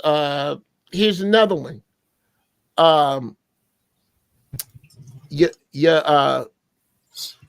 man D's Nuts says, a question, Uncle Jeff. What's the name of them studs you got in your ears? They're fire. Here, I'm gonna break my own. Sit tight, Stan. I'm gonna break my own rule. You're supposed to have an avatar, Stan. I hope you got an avatar, Stan. Because there you go. See, yeah, we all avatars. I got to clown anybody ain't got an avatar. They ain't catching heat. Now, I only did that so we could discuss these studs. I think you think they're studs. They're actually silver, small hoops that break in half. That my wife got me. I've had them for years. I got them in silver and black. Yeah, there you go. Like that. But I can guarantee you that whatever they are more than likely, they're definitely, or more than likely less than $50 and definitely less than $100, because I have a staunch rule that my wife cannot spend that kind of money on me for jewelry other than a watch. You can spend some bread, get me a watch. I'll take a watch. But B Magic, you popped out, but you welcome to come back in here. Just chime in with what's on your mind. Let's see. But yeah, cause though your whole demeanor and everything changes when it comes to shopping. Even for food, it changes. You Yeah. know, all the junk shit you done ate back in the day. Now you eat vegetables and shit you never thought you would eat. You eat now and Right. stuff like that. And as far as the clothes, you can't wear hoochie mama and your shorts and shit halfway on your ass all your life. You can't be 70 years old and your damn pants hanging off your ass. It just ain't gonna look good. When you gonna retire from being a youngster? Exactly. You feel what I'm saying? And these females, you can't go around here wearing those real short dresses at 80 years old and your knees are knocking and your tits done hit your belly.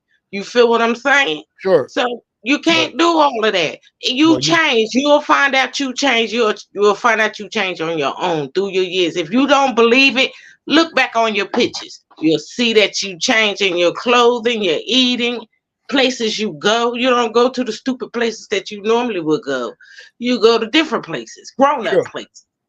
Talk grown-up stuff. Have grown-up things. You know what I'm saying? So yeah, you find yourself changing. Now, if you still 70 years old and still doing what you doing, then somebody need to talk to you, because you ain't gonna last long. Well, here's I talked about this earlier, cousin Annis, and then the floor is yours, Stan. Okay. I talked about how when you see an older dude or older woman stuck in a time period, it is because their ego has grabbed a hold of what it feels was the best time for him or her and won't let it go. So they're anchored there as life goes on, and life eventually metaphysically tears them in half if they don't let go of that. That's that was kind of what was in my brain space when I brought that up a little earlier. Bro Stan, what's happening, man? What's on your mind? First of all, I just wanted to let you know I'm glad to be over here. You know what I'm saying? I told you I was gonna stop through, and I did. My man, and thank you so much, brother. Man, yes sir, most definitely. You the you know what I'm saying? Oh man, that's what's up. What's on your mind? Just to piggyback off some of what y'all was talking about, man. I think that's it's real when you get to a mature mindset and you can start leaving certain things behind, and especially with the way you spend your money and stuff like that. Mm-hmm. And I used to see it. I actually chuckled to myself. I had an older brother, right? Mm-hmm. And he's always been single. He hasn't settled down yet. And I've always been in a relationship. You know what I'm saying? I've always been around my kids for the most part. So I remember being in the store with him, the grocery store one day, because we were shopping. And at this time he was staying with me. So I noticed the stuff that he was putting in his cart versus the stuff that I was putting in my cart. You know what I'm saying? He was buying cookies and ramen noodles, and I was like, just single ninja stuff. Single dude, yeah, single nigga shit. And I'm like, I'm buying packs of you know what I'm saying, juice. Like most of the stuff I was buying, it was in packs, or right. You know what I'm saying? It would feed the whole household type stuff. You know what I'm saying? I can't buy the 10-pack of hot dog. I got to buy the hot dog pack with the 20 in it. You know right, because you shopping, you ain't just shopping for Stan. You shopping for Stan them. Right. You know what I'm saying? So I looked at it and I'm like, wow, it's just a totally different mindset. But I can't really say nothing because he ain't got the same setup that I have. He not. Wow. Okay.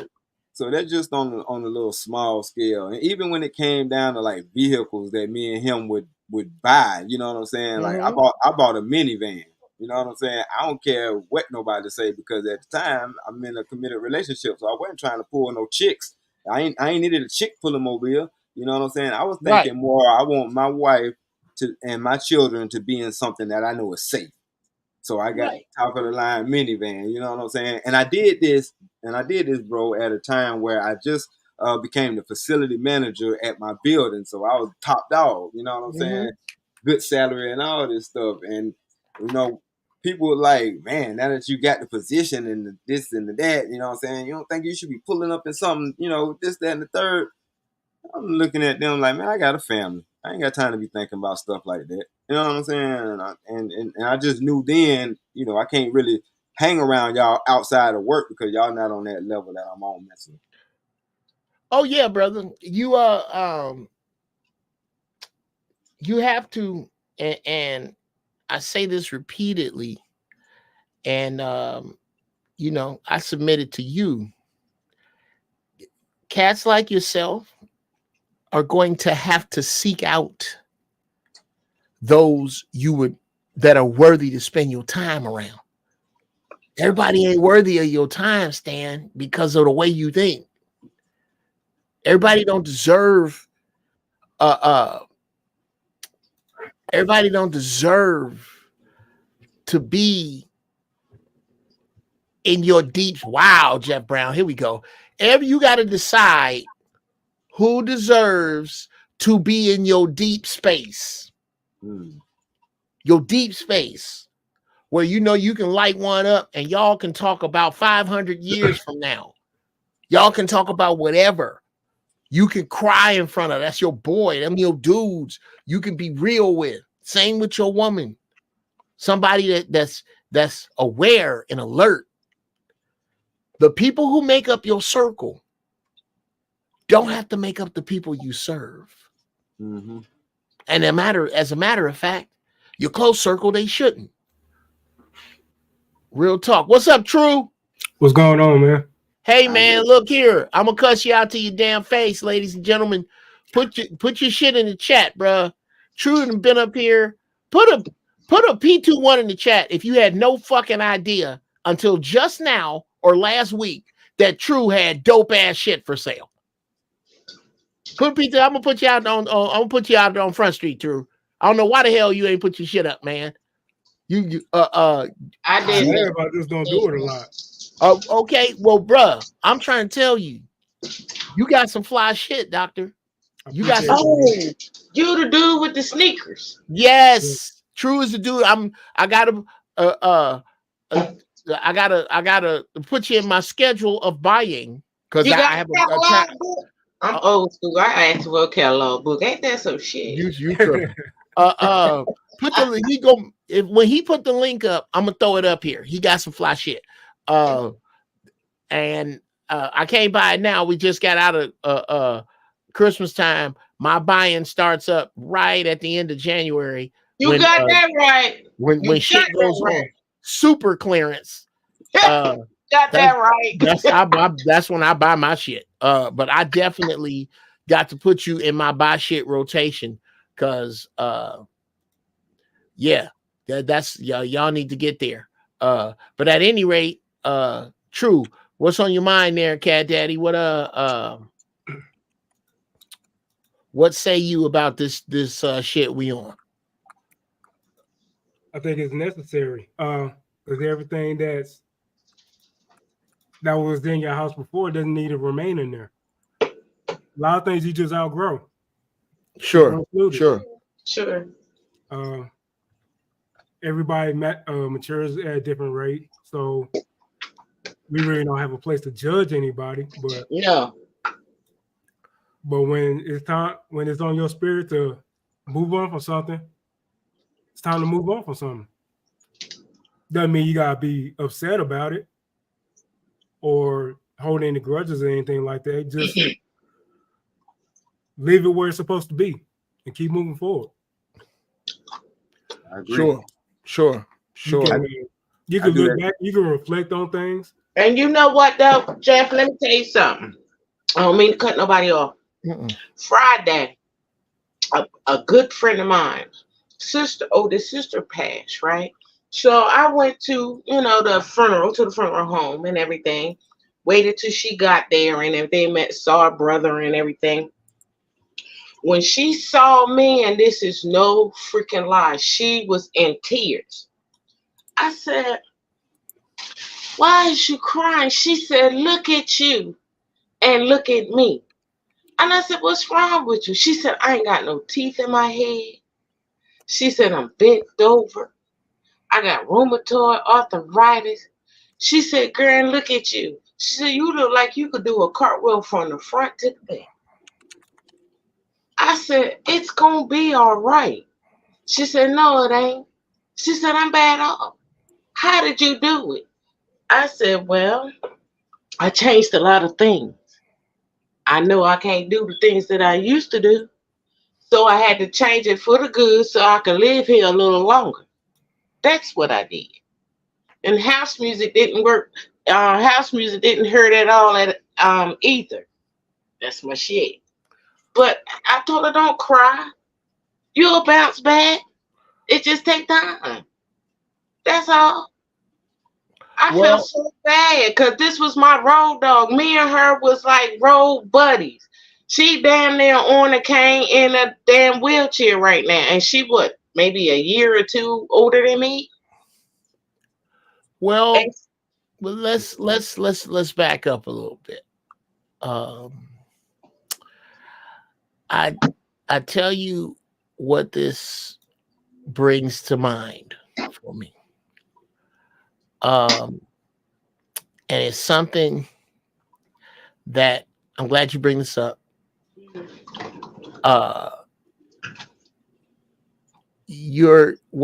What you are discussing is, and it's hard. It's hard, cousin Annis. It's hard. It is. You're not gonna be able to. Everybody can't move at your speed. Exactly. They can't. And if your friend is serious, she got to be serious about what you serious about. Exactly. You serious about eating vegetables. You serious about drinking water. You serious when you get serious about these things, because I run into this with older friends of mine. We sold a washer and dryer we had a couple years back. And the man that came to get it was struggling with high blood pressure, diabetes. He was starting to have circulation problems, and his hair was white. He was breathing hard. He was a much bigger man than me, maybe 6'2", 6'3", but he was really, really not in good physical shape. The dryer was still plugged up, and we had slid the dryer halfway out, and somebody needed to get back there. I just leaped over the dryer, unplugged it, and leaped back over. And he was like, "Wow, young man, I used to be able to do that, but I'm 56 now." I said, "Brother, I'm 56 too." Exactly. I'm 56 too. It's what you have decided to do with your body. It's what you have decided to do with your food, with your time. If you don't decide, if you don't make other decisions, you're not going to get other results. No, sure ain't. Pretty much. And that's what people want to make the same decisions and get other results. And it's insanity. I don't know how you do that. I don't know how you do that. And I don't even think that's possible. So what has to happen is, if your friend is so damn serious about making changes for herself, then aim her at Ty's Conscious Kitchen. aim her at osainsbotanicals.com. I'll put that up. And get in touch with my boy who is an herbalist. You can't just woe is me yourself out of the situation you in. Exactly. Because these are the ones, this friend, she was a good friend, but she was one of them woe is me kind of chicks. You feel what I'm saying? Mm-hmm. And I refuse to have a pity party for anybody when you could help your own damn self. You feel me? If I could do it, hell, you could do it too. You know what I mean? Sure. So, but that person, since now she down and out and stuff, she's not gonna get into it because she'll feel like it's too late for her, and it's never too late to get yourself in shape. Well, you know what I'm saying? It sounds like you already, which I should know from knowing you, that you have your guilt distance measured perfectly. Exactly. Whereas some people measure their guilt distance wrong and wind up feeling guilty for too long for something someone else is doing. When the truth is that because she thinks she can't is the only reason that she can't. Mm-hmm. And for you to be able to step outside of that and see it and look over at it and not get your arm caught in it. So many of us, because I love you, I got my arm, even if it's only to worry. I can't worry. Once I give you the facts and I know that you can read, and I'm done with it, I gotta have the courage to be done with it. Mm-hmm. And it really does.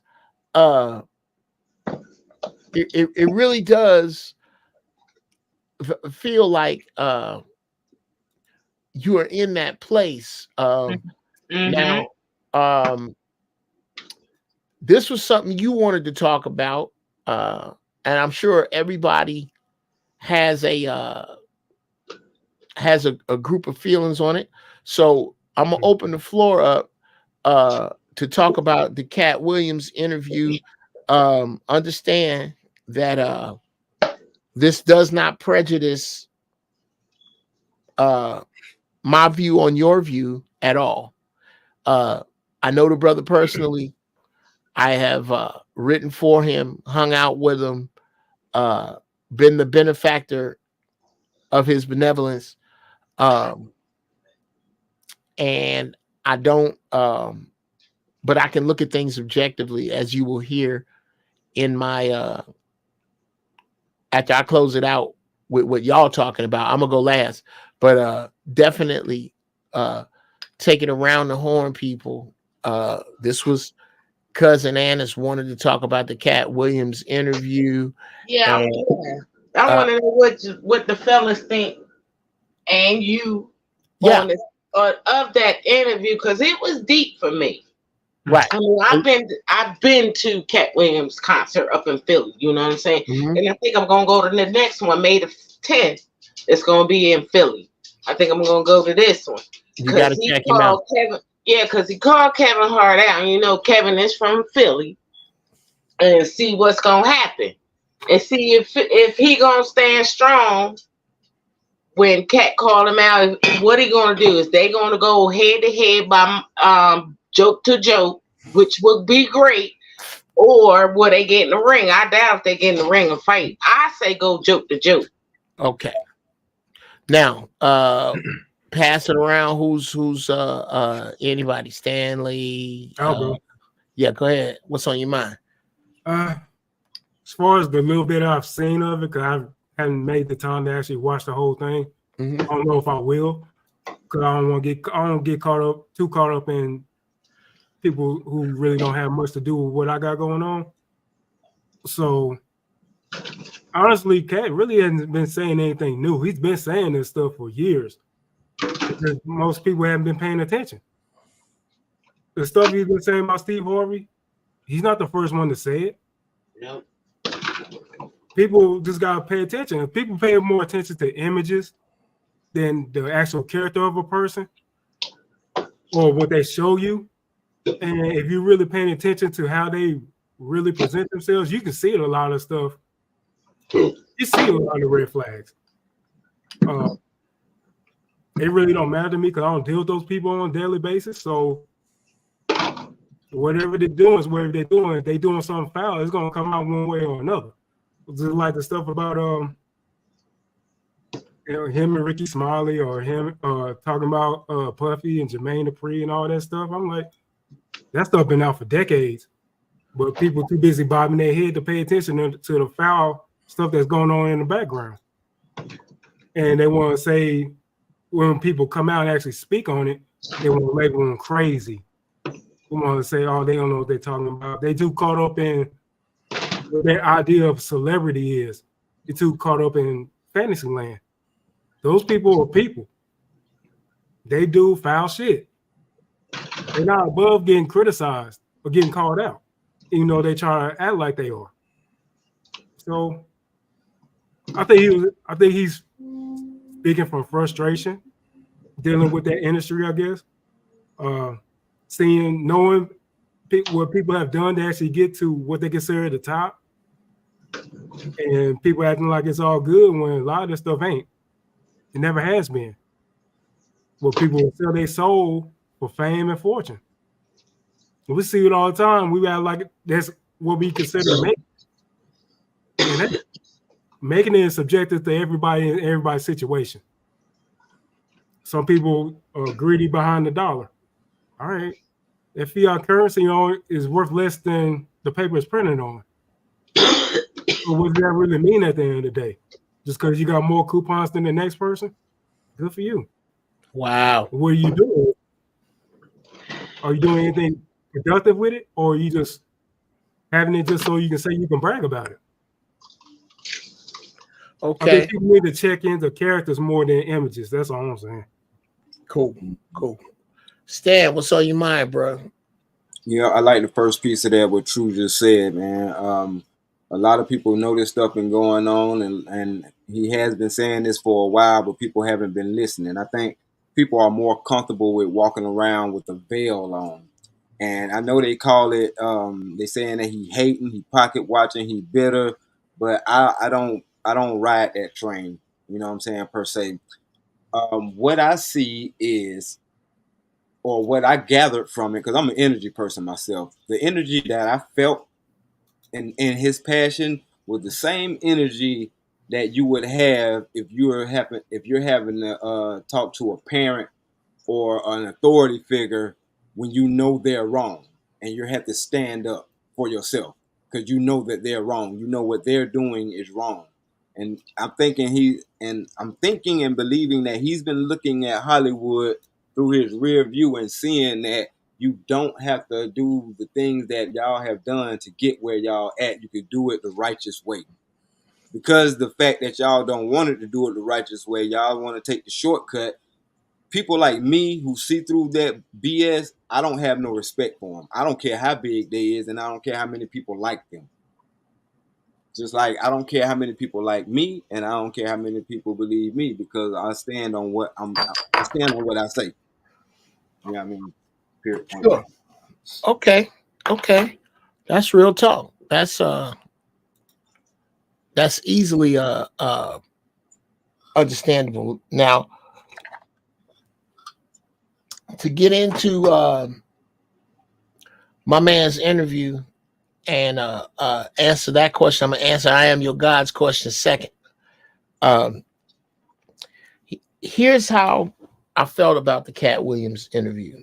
Number one, from a professional standpoint, flat fucking genius. It's genius to shut down the internet and get free advertising for wherever he's gonna go next. Number two, I commend Cat Williams for what I would like to call printing his own money. Cat Williams basically prints his own money.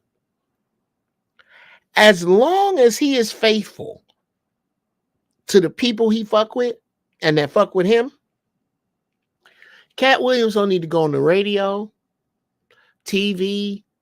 He ain't got to take no regular channels to get to his people. That's genius. That's that shit Prince was on. That's that shit he has worked tirelessly on. So he is allowed to say the most outrageous, outlandish shit that other people wouldn't dare say because they're afraid of getting canceled. How you gonna cancel Cat Williams? A man who prints his own money. This is where we all, in my opinion, need to be getting to. We need to be getting to the place where we are autonomous and to where we don't need to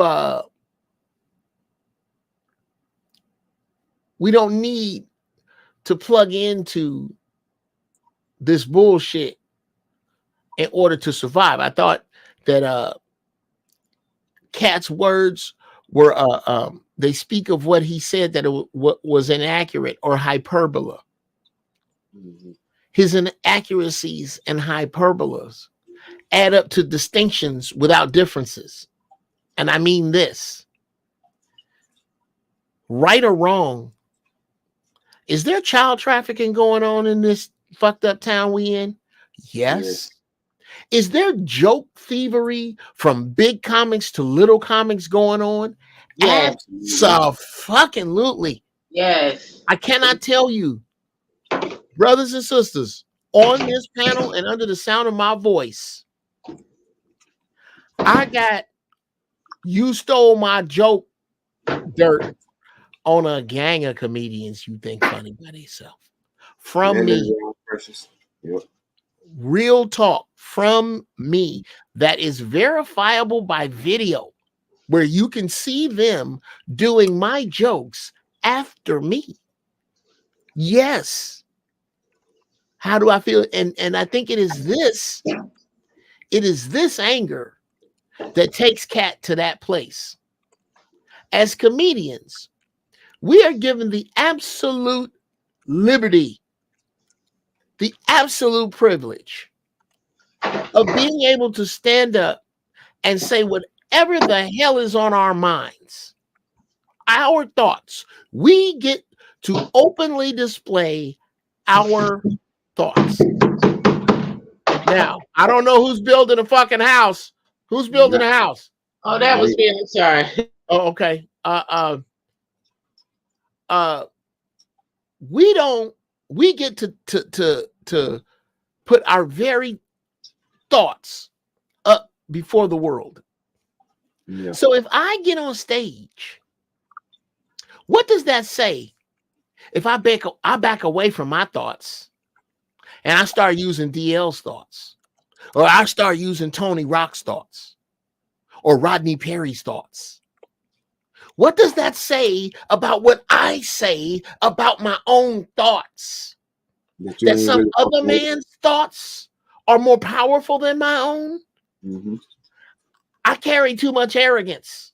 I carry too much confidence in myself. And people, I'm telling you, I done been booed the fuck off stage before. Absolutely. But I did.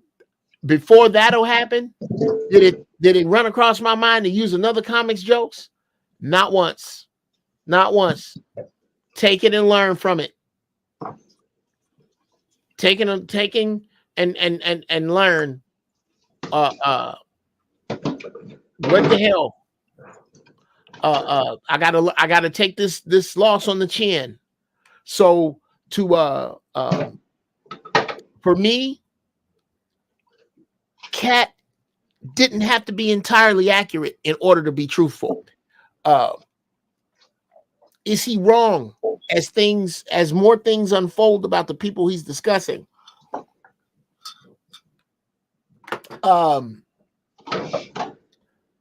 That's the question to ask. Now, I Am Your God asked Did you talk about your fellow brethren beefing, or are you staying out of the fray?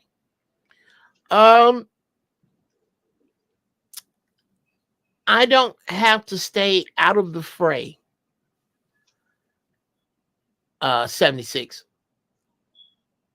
And I don't have to avoid talking about my brethren beefing, because I take the position of the time we're in. The time we're in. It's far more about that than it is about them. The time we are in dictates that, nigga, if you got some bullshit in your closet, you better pull it out yourself. If you in the limelight, especially, you better pull it out yourself. Tennessee is the first state to start that I know of with mandatory DNA testing. We're going to see who these babies is. All the secrets finna come out. The bad people ain't going to be able to hide behind a lack of knowledge. The mistakes you made will be open for scrutiny. Do I think that Cat Williams is anointed to speak on it? No. I think it's time. Am I expecting Cat to be perfect at it? No. He's a human. No, that's not what I expect. I expect us as Tesseract thinkers to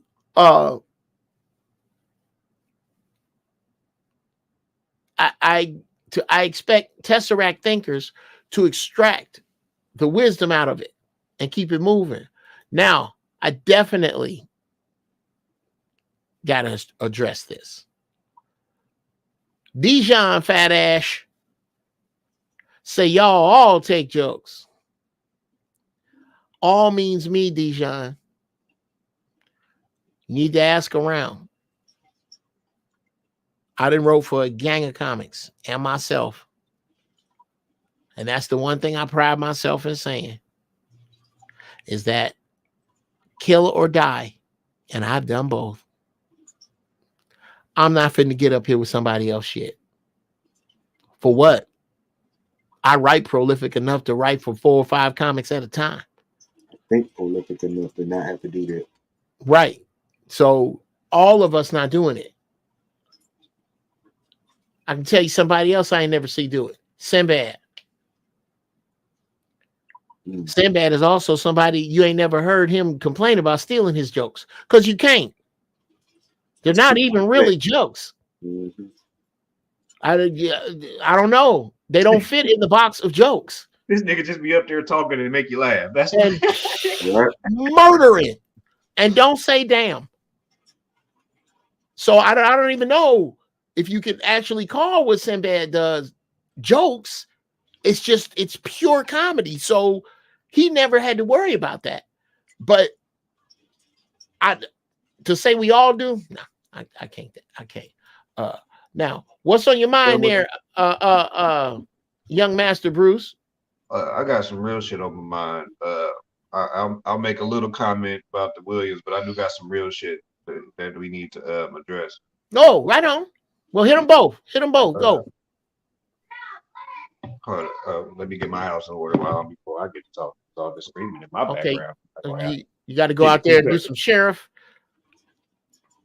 Okay, you're gonna mute us while you do the sheriff work. Yeah, I get that. Sometimes you gotta get them kids in order.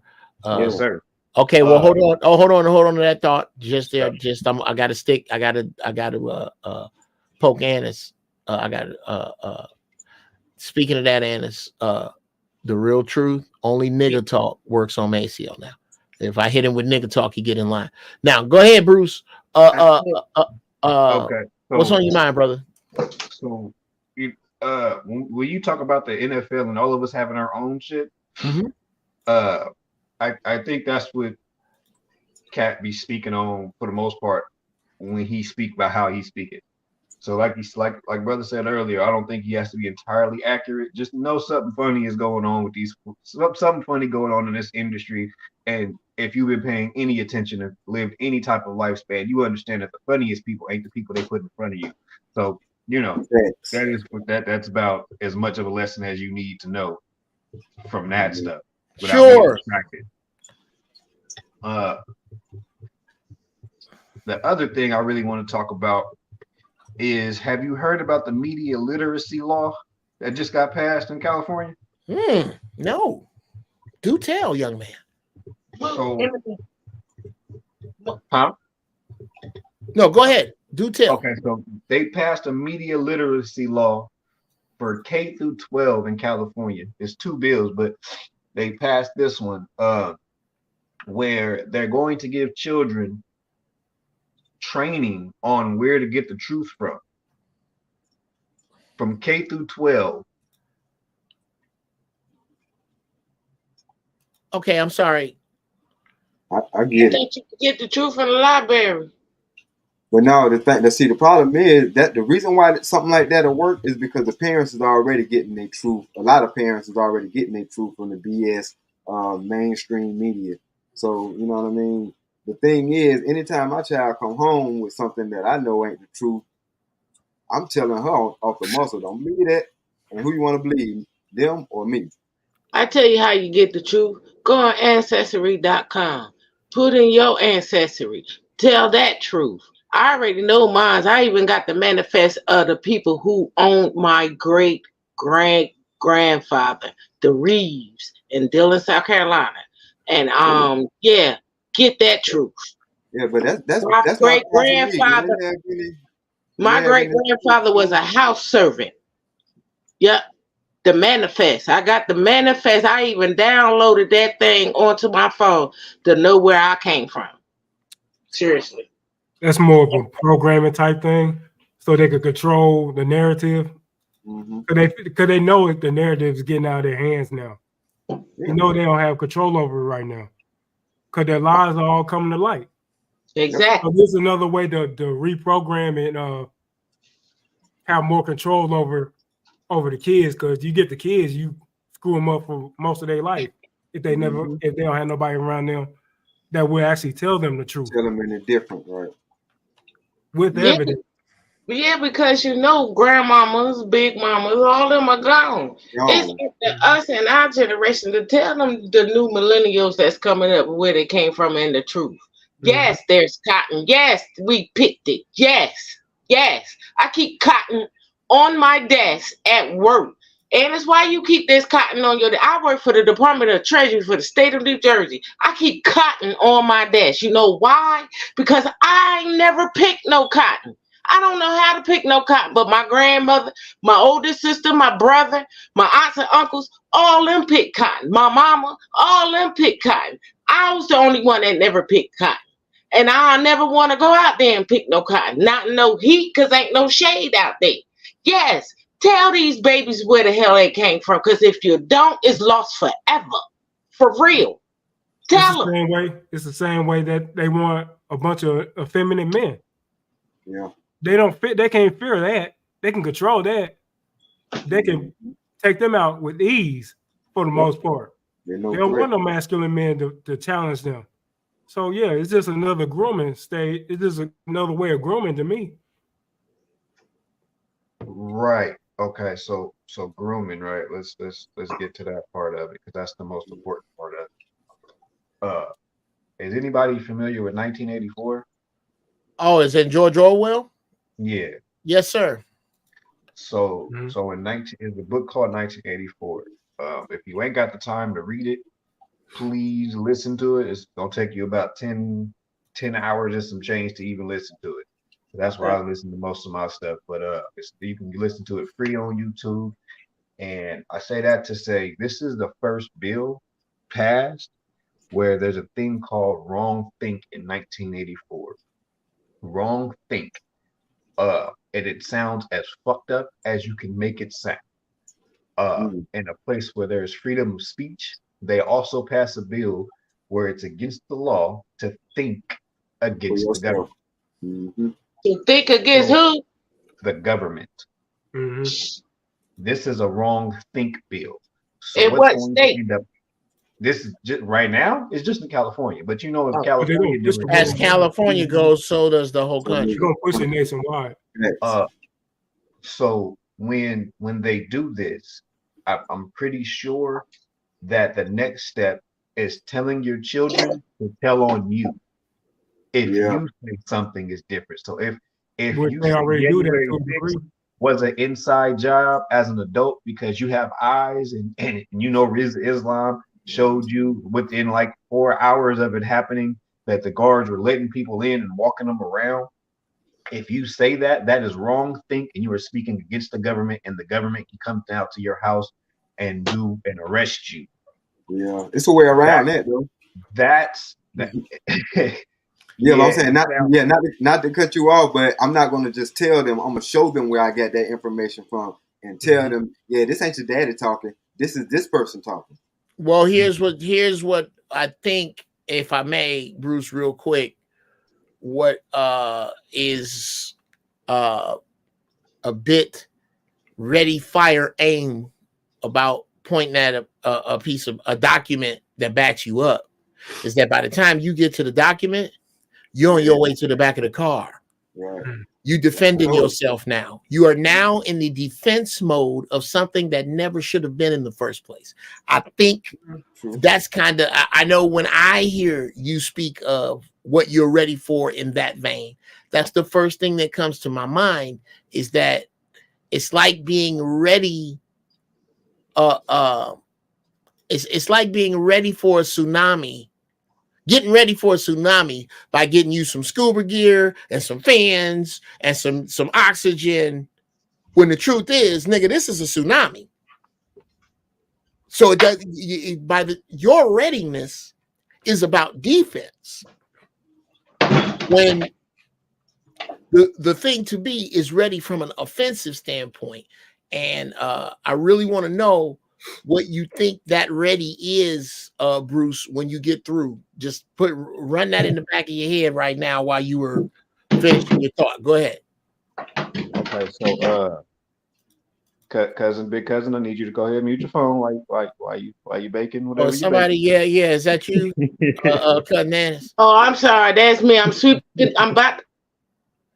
Yeah, I got you. Yeah, we got. Okay, go ahead, bro. It's all up. So I just want that to sit. I really want to say that because the next move is kids turning their parents in for telling the truth. That's the next step. So they're going to get trained that whatever the media or the government narrative is the truth, and everything you say. And this is the second bill I've heard that does this, because there's already a bill on books from when Obama was president. Right before he left, there's a wrong think bill there too. Right now I forget what the name of it is, but when Obama left, he did the same thing where it was almost illegal for you to have an alternative version of what the media, what the narrative was that the government gave you. Which all of these bills are going to be eventually illegal, but the illegal doesn't stop them ever. It's never stopped them. Congress can't declare war. Congress has to declare war. And we've had several since I've been alive, and we call them wars, but none of them are actually wars. So the illegal and the illegal part of this doesn't even matter at this particular point because they already passed it. So I just want people to know as adults that they're now training your children that the next step is training your children that you're a liar. And you better not lie in your own house or your children are going to tell on you. I see the numbers and how many children, because my house is more littered with children than it is with adults. I see how it is to be the only man or one of the only men on the block that takes care of his children, and how my children or the children that leave from my house, nephews, little cousins, I see how the ones that listen to me are different than everybody else in their pack. So by the numbers, you being ready does so much. just know that it's coming. If not, it's here. So whatever you're doing as a leader in your pack, you need to go ahead and turn that up because it's coming. The thought crimes are coming because you thought it is a crime. That is coming. No matter how free you feel right now, that is coming. As far as being prepared or being the hardest nigga on the block, look at what they did in Boston when the bombing happened. I don't know if people know how they caught the bombing, the marathon bomber for real. But what they really did in Boston, and Boston is a bigger city than the map gives it credit for. I think Boston has a couple million people in it. Let's say I want to say like 2 million people in that small. Yeah, it's not a small town. Yeah. So what they did to catch the Boston bomber is the police, every government agent unit basically got together and locked the entire city down. They made an announcement and told everybody in this amount of time, wherever you are is where you better stay. And when we catch you, if you try to move, we are going to arrest you. We are looking for this person. Y'all better not move. They told 2 million people at the exact same time and gave them like 30 minutes to an hour. Wiggle and don't move. And they locked the city down.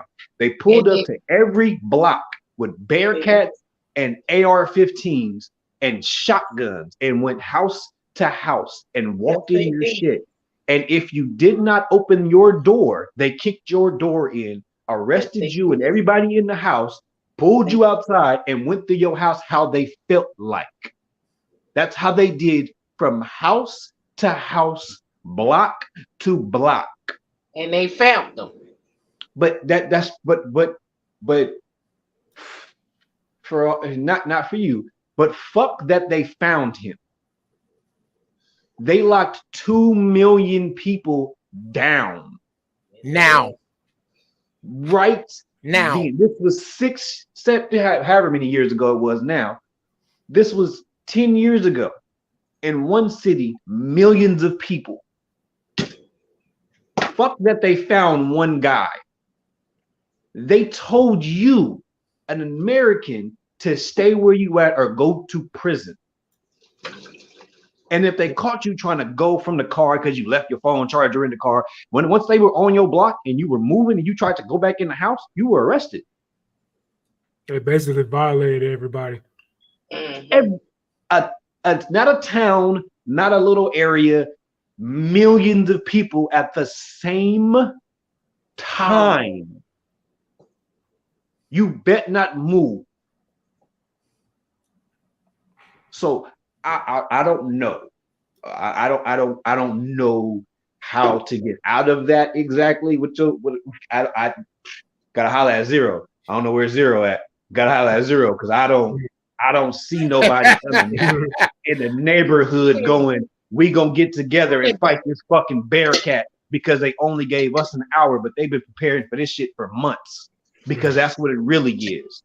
Yeah. There's no way all of those agencies just locked up a city like that and they weren't prepared already months or years in advance. Mm-hmm. Yeah, they had Event 201 about 2 years before all this stuff, so of course they've been on it. They don't expect for us to be abreast of stuff like that. But I ain't mean to cut you off, sir. Well, they know most people won't pay attention. Well, here's gentlemen, we are now in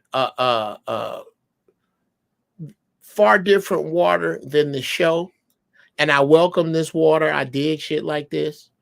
On this subject, what you are discussing right now is, I don't know if anybody else remembers this, but there was a time when we were seeing all over the place tanks on trains, and nobody would address why. Wasn't bat an eye seeing military tanks and armament on its way somewhere on a train that nobody really knew where it was going, It was just going. Well, I tell you where that somewhere was. That somewhere is Anytown, USA, because we are going to have to lock this son of a bitch down over something. We're not sure what it is we're going to have to lock it down over, but it's definitely going to have to be locked down over something. My guess, the dollar. That has always been my guess, is that they are propping all this shit up until they can come up with a scheme to keep all these people in place when the dollar collapses. And it's gonna. Like I'm sitting here, it's gonna. It's only a matter of time before it does. I hope we gone. Well, I don't think you're gonna be that lucky. I sincerely don't think you're gonna. I don't think your luck's gonna run that way. I think that shit, I can probably tell you how they're gonna do it. They get it in 3 other places already. Okay, yep. And we could, yeah, that's the shit. Yep. Is that this has been niggas have a problem planning a family reunion. These people have been planning this shit for decades. For decades. You don't get the gentrifying of every major city at the exact same time without some master planning. And this planning came from the master. You can really, really believe that. So this is what they did in 3. Go ahead. Go ahead. They did it in India, in Kenya, and in Venezuela. Yeah, long story short, they introduced the money, like the CBDC they got now. They introduced it, they put it in the news, and then they rolled it out. Well, when they rolled it out, the citizens like, nah, I'd rather have my cash than have your card. And then they go, oh, is that right? So in Kenya, only 0.3 of the population, 0.03 of Kenya's population are Kenya or Nigeria. Why am I thinking about Nigeria? Yeah, it's Nigeria, because that's where my homie from. So yeah, it's Nigeria, not Kenya. 0.03 of the population signed up for the digital currency out there. So what they did was phase 2, because this ain't shit they made up on the fly. Phase 2 was to then say, we're printing new money. Okay. We're going to exchange all your dollars for this new money. Your old money ain't no good.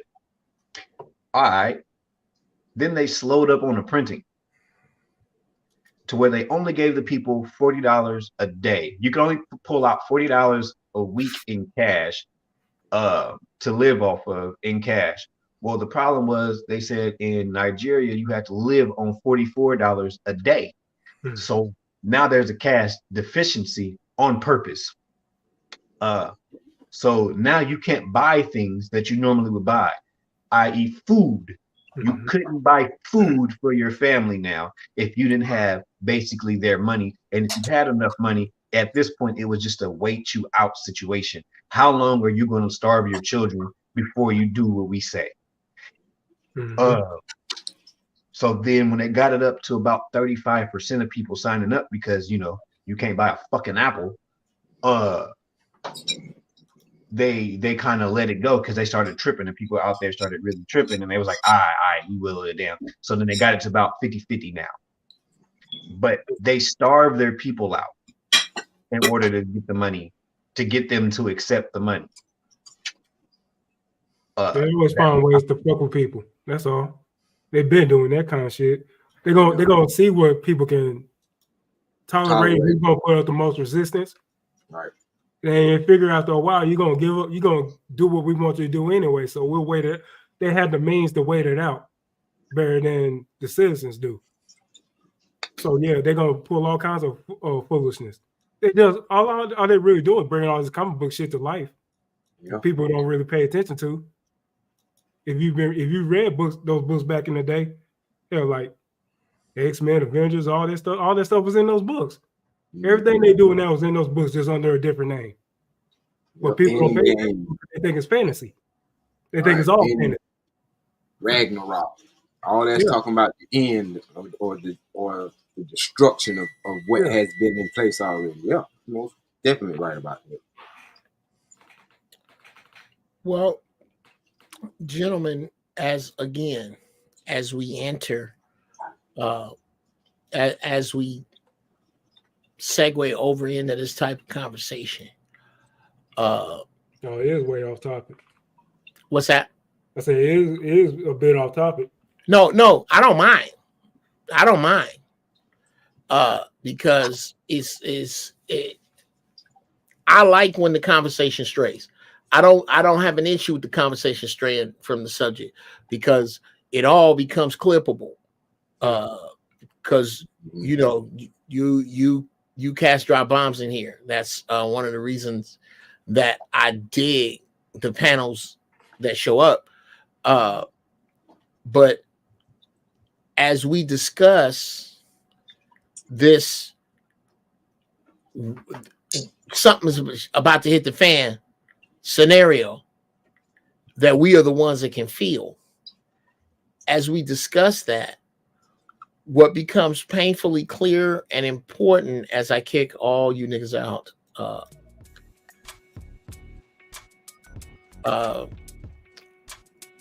what becomes painfully important is the assembly of you. Because we don't know what the fuck is next. We don't know if, and please take that in love, those of you who may not know, or this might be maybe Stan White, this is your first time getting kicked the fuck out. I kick everybody. My cousin Annis, I love, it's my family.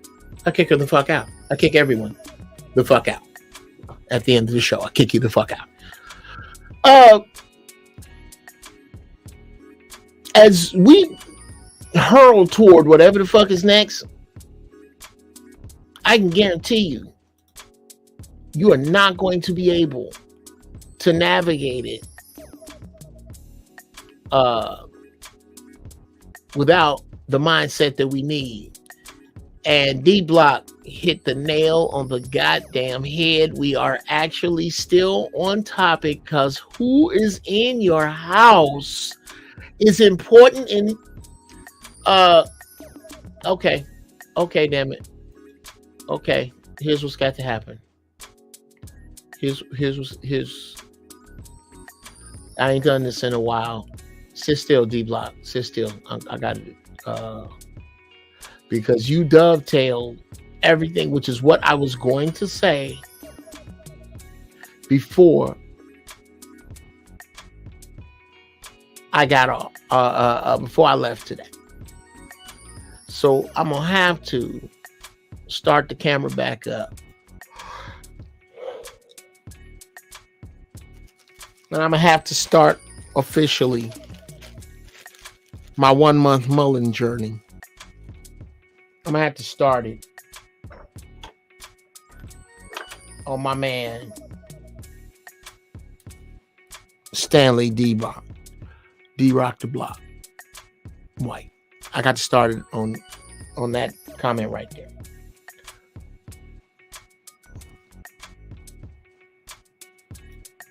Okay. I gotta mute it so that we can get this right. Today's big pull of the day goes to Stanley D-Rock the Block White. Okay. Because y'all know I'm either high or sleep generally. My conversation wanders. And these crazy ass Jedis that come up here, who I am thankful for, that came up to see the show. Thank y'all for coming up today to see the show. I'm so grateful. I really am. But these people that come up to see the show or to comment on the show, not only do they follow me down the rabbit hole, they dig other rabbit holes. And I freaking love it. I love it. One of my star pupils young Jedi Master Bruce took a hard left tangent, hard left turn, and started discussing money in Nigeria. You need to look that up with your dumb ass. He started discussing money in Nigeria. And then I put on top of that the collapse of the dollar and tanks on trains and all this other stuff that I'm normally talking about. And at the end of it, there was question as to whether we were still on topic.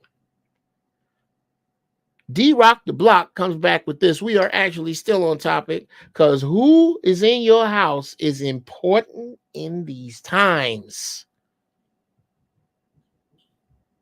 We are rapidly approaching a time when it is going to be hard to keep honest people honest. Somebody's at my door. That would be my dog. I'm gonna have to get his ass. We are rapidly approaching a time. That's all right, baby. That's all right. You found the pink leash? Where was it? It was in the laundry room. Okay. Hey, stop. Out. Oh, you're tearing paper up. Bye, Maceo. Bye. Bye. There, honey. Thank you. Thank you. Get my new dog. You look cute today. I like that. I want to get you down. Out, Maceo. Go, mommy. Out. Jesus. No. Baby, you gotta be niggerish with him. Get your ass out of here. Here. See, excuse me. Sorry about that. Where was it? Yes.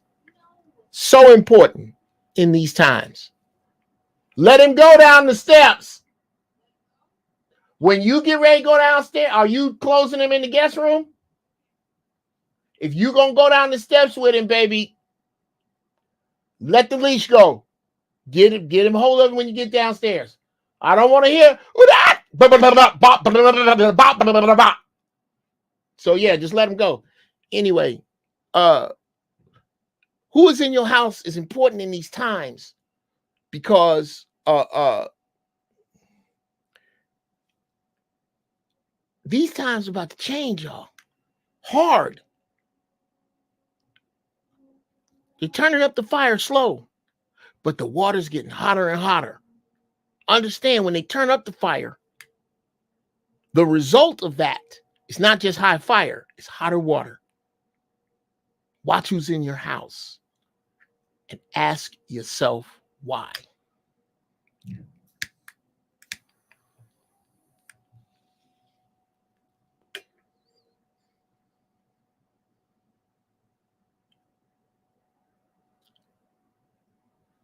That's going to be dope, D-Rock the Block, when I cut that together. That's why I do all that. Let's see. So now, let's go back and bring it back up.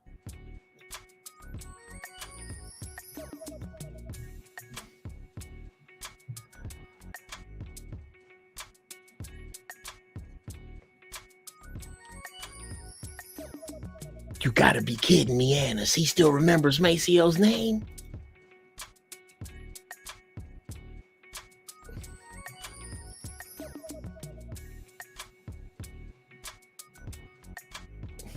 Yeah, a damn dog. He's a hoodlum. He's a hoodlum, Andrew. He's a fucking hoodlum. He really is. And you have to deal with him like a. You got to deal with him like a hoodlum. You can't.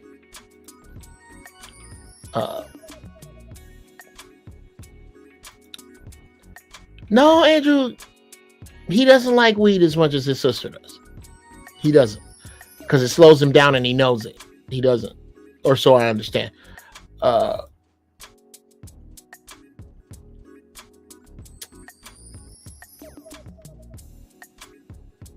So yes, people, to get back where we were,